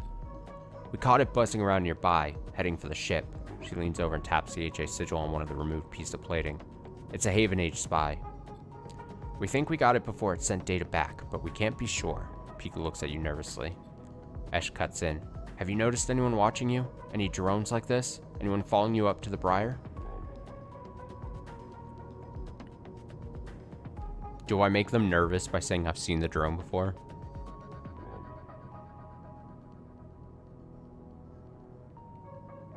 I've seen this drone. Esh frowns. Following you? Or did I just come clean? Yes. Then it must have been tracking us for a few cycles. Pete cuts in. Why didn't you say anything earlier?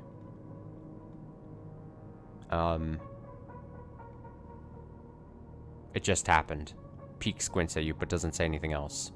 Pete goes back to tapping away at the slate, unplugging and replugging cables into the memory cores of the drone. I don't like this thing sniffing around. Esh pokes at the drone. If you see anything like this, tell us immediately, Sleeper. We have to be on our toes now. We have to be on our toes now. I read that weird. It's weird emphasis. Wait. Peak suddenly holds up a hand. Images appearing on their slate, their eyes lighting up with the glow. I've got access. All the recordings the drone has made. Uh-oh. This is gonna be awkward, potentially. Seems like the drone clears its cache every couple cycles, but the recordings from the previous cycle are still... Peak stops mid-sentence. They look up and meet your eyes. You immediately know what they have seen.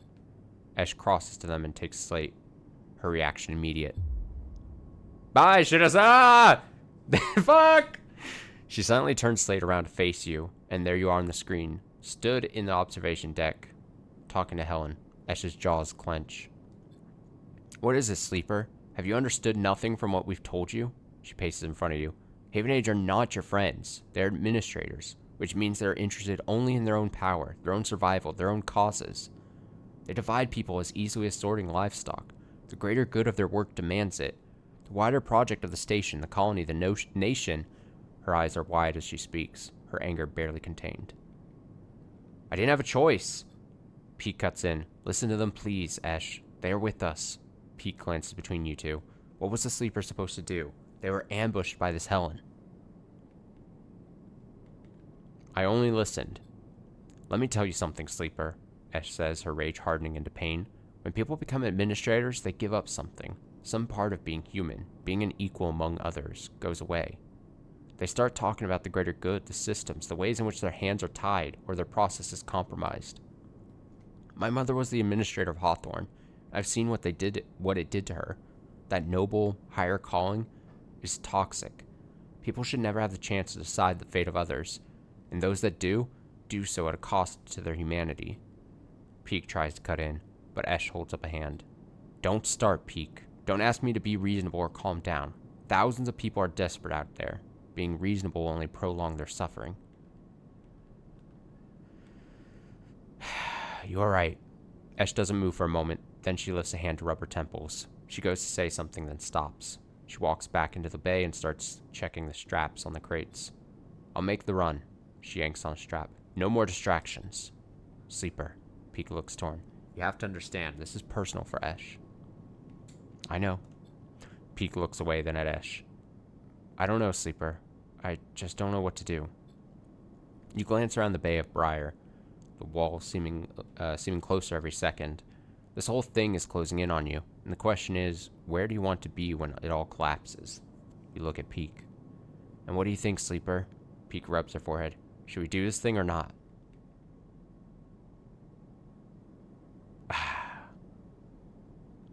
I can't... Even if it was risky, like, at some point, you can't force... Like... They've made up their mind. You know? The pair of them. It's like... They think that this is the right outcome. And, like, I kind of see it, like... Should we do this? Yes. Peak nods. Like, if something dangerous happens, like...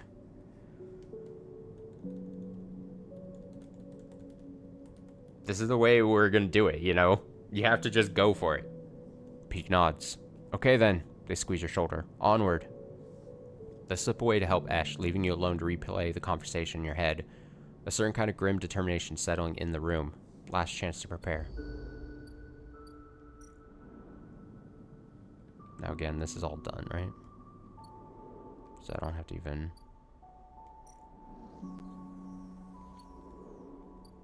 I can just try to restock supplies, basically. Like we, had sort of previously been doing.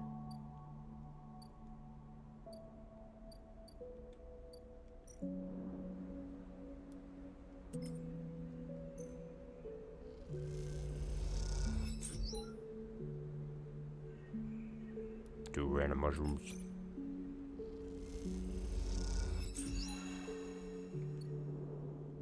I probably shouldn't have done that and used... I should have re-rolled and then tried to get higher.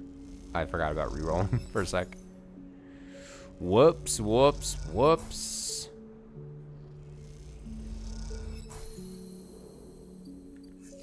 Re-roll now, though.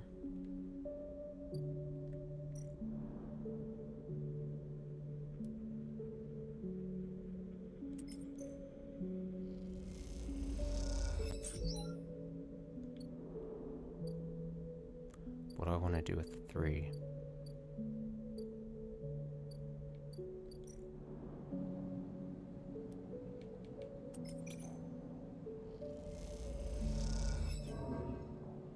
Negative outcome.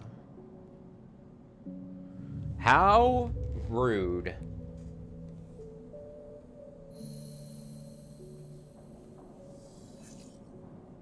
Two, 4, 4, 4. 2, 4, 4, 4. There we go.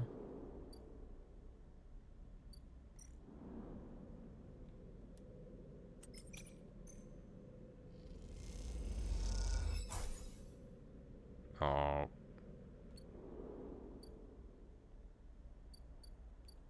A little bothersome.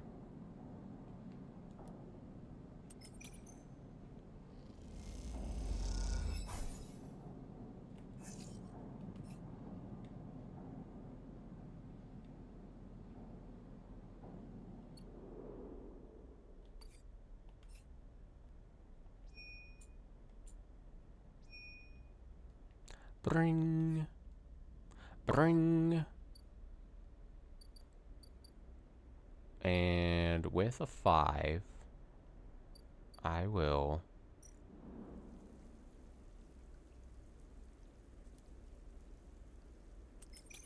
I guess just get spores. Spores.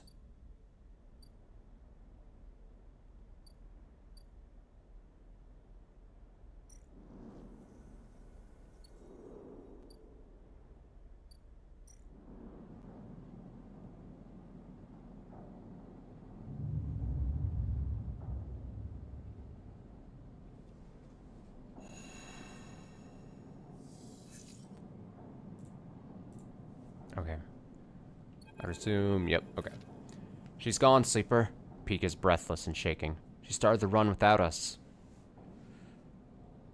Why would I question Ash? Who else would we be talking about? Shit, let's go. If we head to the cordon now, Peek starts back up the corridor. They turn back. She has to make it, Sleeper. She has to. Shiver runs down your spine. Ash, hope you know what you're doing. Boom, boom, boom, boom, boom. Uh-oh.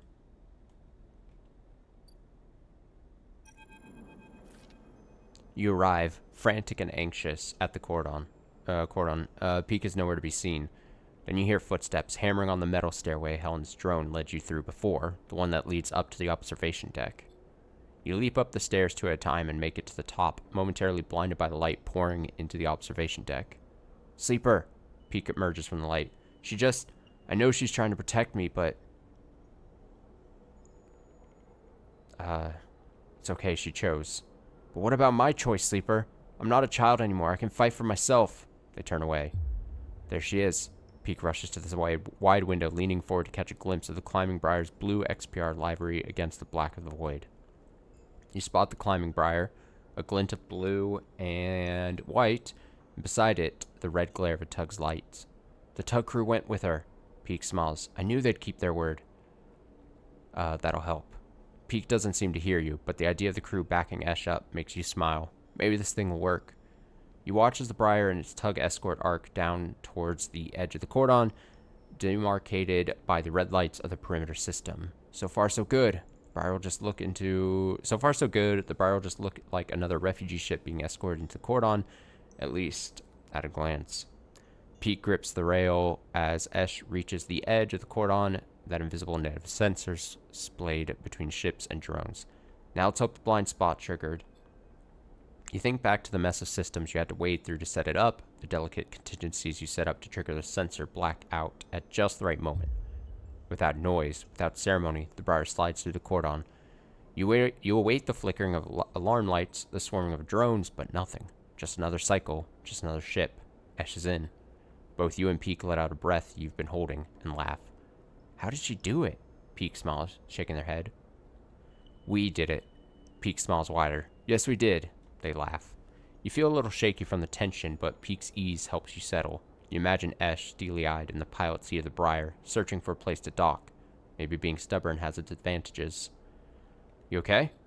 Me? Peek sighs. I think that took years off my life, but I've got to hand it to Ash. She was right. You and Peak turned back to the window, looking for the briar again amongst all those holes, calm fading as new worries settling in. You spot the briar first this time, docking with the largest of the flotilla's ships, a vast converted tanker, half its protective plates removed. You think about the effort it must have taken to get that thing all the way here from the inner system. You watch the briar, unable to get any sense of progress from its placid exterior. They'll be offloading everything now, Peak says, both assuring you and themselves that everything is going to plan. You think of all the supplies loaded into the briar and how long the process of unloading them might take. The bay was packed, rammed with everything you could offer. The thought of bringing all that to the flotilla makes you smile. You think of the reaction of the refugees, of the welcome they'll give Esh as the bearer of such gifts. You even imagine a smile from Esh as she's showered with thanks. You focus on that as you watch the briar, continue the nervous wait for it to finish unloading. It's breaking off! Peak points at the briar, and you see the puff of air and dust that accompanies an emergency depressurization. Esh must have ended things early, but why? Then you see them, the tugs closing in on the briar. Haven Age must have spotted the ship. You and Peak are up against the window again, willing the briar a safe path out of the flotilla. Suddenly the briar shifts in space, a blue blur between two holes. Peak whistles. Look at that! They smile at you. Looks like those upgrades we put together work. You watch as Ash cuts through the crowded flotilla, tugs not daring to follow her dangerous path and peeling away. It is hard to keep track of the briar, and suddenly both you and Peak are searching the black for a sign. Where has she gone? Then all of a sudden she's out, blue against the black, pulling away from the cordon on a wide arc back towards the station. Clean run. Peak cheers and smiles at you. We did it! She's out! They beam uncontrollably at you, tension released. You find yourself smiling too, smiling at these two beautiful idiots in their beautiful ship. Then Peak is hugging you, squeezing you with all the nervous energy they had been building. Thank you, Sleeper. We did this together. They step back, still smiling. We did something. Come on. They rush out of the observation deck. Let's meet her. Yeah. You and Peak rush into the briar, finding yourselves in a now empty bar. The change is a reminder of what you achieved, and looking around you feel all the more satisfied. A hiss sounds at the far end of the bay, and Ash enters, looking exhausted. Peak runs up to embrace her, but she sits down on the bay floor before they reach her. You did it! They sit beside her. Ash, you were incredible. She smiles a small smile at this, laying her head on Peak's shoulder. You suddenly feel like you're intruding, seeing the two of them like this, quiet and content. Sleeper, Peak calls. Come on over. You cross the bay and sit beside them on the hard metal floor. Esh, Peak asks, did you give the flotilla our chairs? They both burst out laughing at the ridiculousness of it all, at the exhaustion and the worry and everything else. You laugh too. It is impossible not to. After a while, you all come to a stop. Peak wiping their eyes and Esh shaking her head. You would have loved to see it, Sleeper, Esh says quietly. The welcome I got. They came to greet the ship once I docked, to offload the supplies. Told them I was coming, of course, as soon as I got inside the cordon. But there were so many. Children, families. They were smiling at me, shaking my hand. Soul is there too, Peak, and he's just as gruff as he sounds over comms. She smiles. They took it all, crate after crate, until the ship was emptied out. Esh looks away. But there were so many, and even with everything we managed to bring, they needed more. They made me promise I would try to come back. Esh, Peak shakes their head. You know we can't do that twice. Esh stands up. What are we supposed to do? Wait for them to lift the quarantine? She's angry again, that familiar tension rising in her voice. Peak tries to pull her back down. Sit, Esh. Rest. You've done enough for today. Don't, Peak. I know my limits. Esh hardens. Okay, well, seeing as they didn't catch you, perhaps they will lift it. They know the flotilla possesses no danger now, and if they can account for the extra load on the life support. Esh walks away toward the ladder that leads up into the upper part of the ship. I need to rest, Peak. She holds up a hand. Sleeper? Then she limps up the ladder step by painful step. I'm afraid if you were expecting a change in Esh's demeanor, Peak smiles at you. It's okay. Let her rest. Peak nods. I think I need some rest too. They put a hand on your shoulder and get up from the floor. We couldn't have done this without you, Sleeper. I know those in the flotilla would thank you too. Thank you. Peak limps up the ladder too, leaving you alone on the middle floor of the bay. Your thoughts drift to all those people on the flotilla sleeping and sitting on metal floors like this. Children, families, playing in cargo bays and repurposed fuel tanks. You know their story isn't over yet, and you look forward to meeting them. The quarantine will lift. You feel more sure of this fact every moment, even though you aren't sure why. You lie back down the metal and stare at the ceiling. What was it Fang told you Erlen said? The eye opens for us all? Maybe the old guy was right. A home for the lost. You like the idea of that. Maybe in time you can help make that a reality. But something is bothering you. A sliver of a thought, like a splinter you can't extract. Why are thousands of refugees coming here now? People don't abandon their homes for nothing. What wave is rushing through the system, and when will it reach the eye? You shudder on the cold metal floor and get up. Something is coming. You can feel it. This isn't over. Nice. Nice. Episode Flux complete. The first part of the Flotilla story is complete. Episode Refugee begins when the cycle clock below is filled. Good luck. So we have 3 turns before basically episode 2 starts. So then we have, that means a few turns to kind of like build back up supplies if we want it. All that. If I'm looking at my supplies, basically, obviously vials, we have plenty at this point. Would more be make us more safe? Technically, yeah. But really, I think the biggest thing we'd want is probably like, weirdly enough, like, obviously I don't know how episodes 2 and 3 shake out, but if it is anything like that first one, it's a quick sprint with high dice, and you'd want to always be trying to get like 5 dice rolls. So then you would probably want piece of scrap so that you could just like quickly self-repair yourself without spending dice. And without spending vials, because you don't want to burn through your vial supply like a crazy amount if you can help it.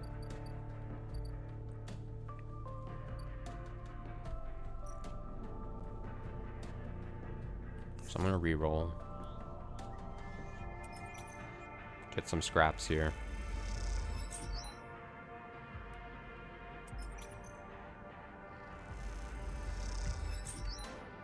I forget, is there another... There is another way to get scrap, right? Or am I thinking of a way to sell scrap? That's selling ship mined. But we can buy it, can't we? We can just... Wait a sec.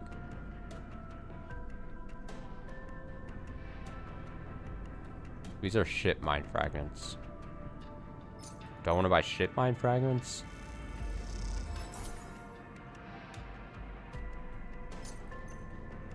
Might as well. That might be a weird thing. I mean...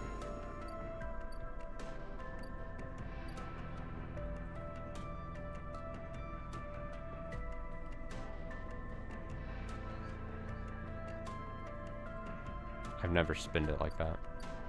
I never spun it. Spinned. Spin! Okay, let's... Then...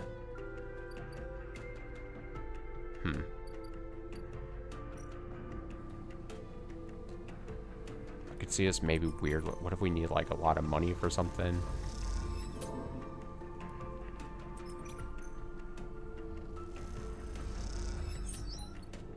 Alright, bit money there.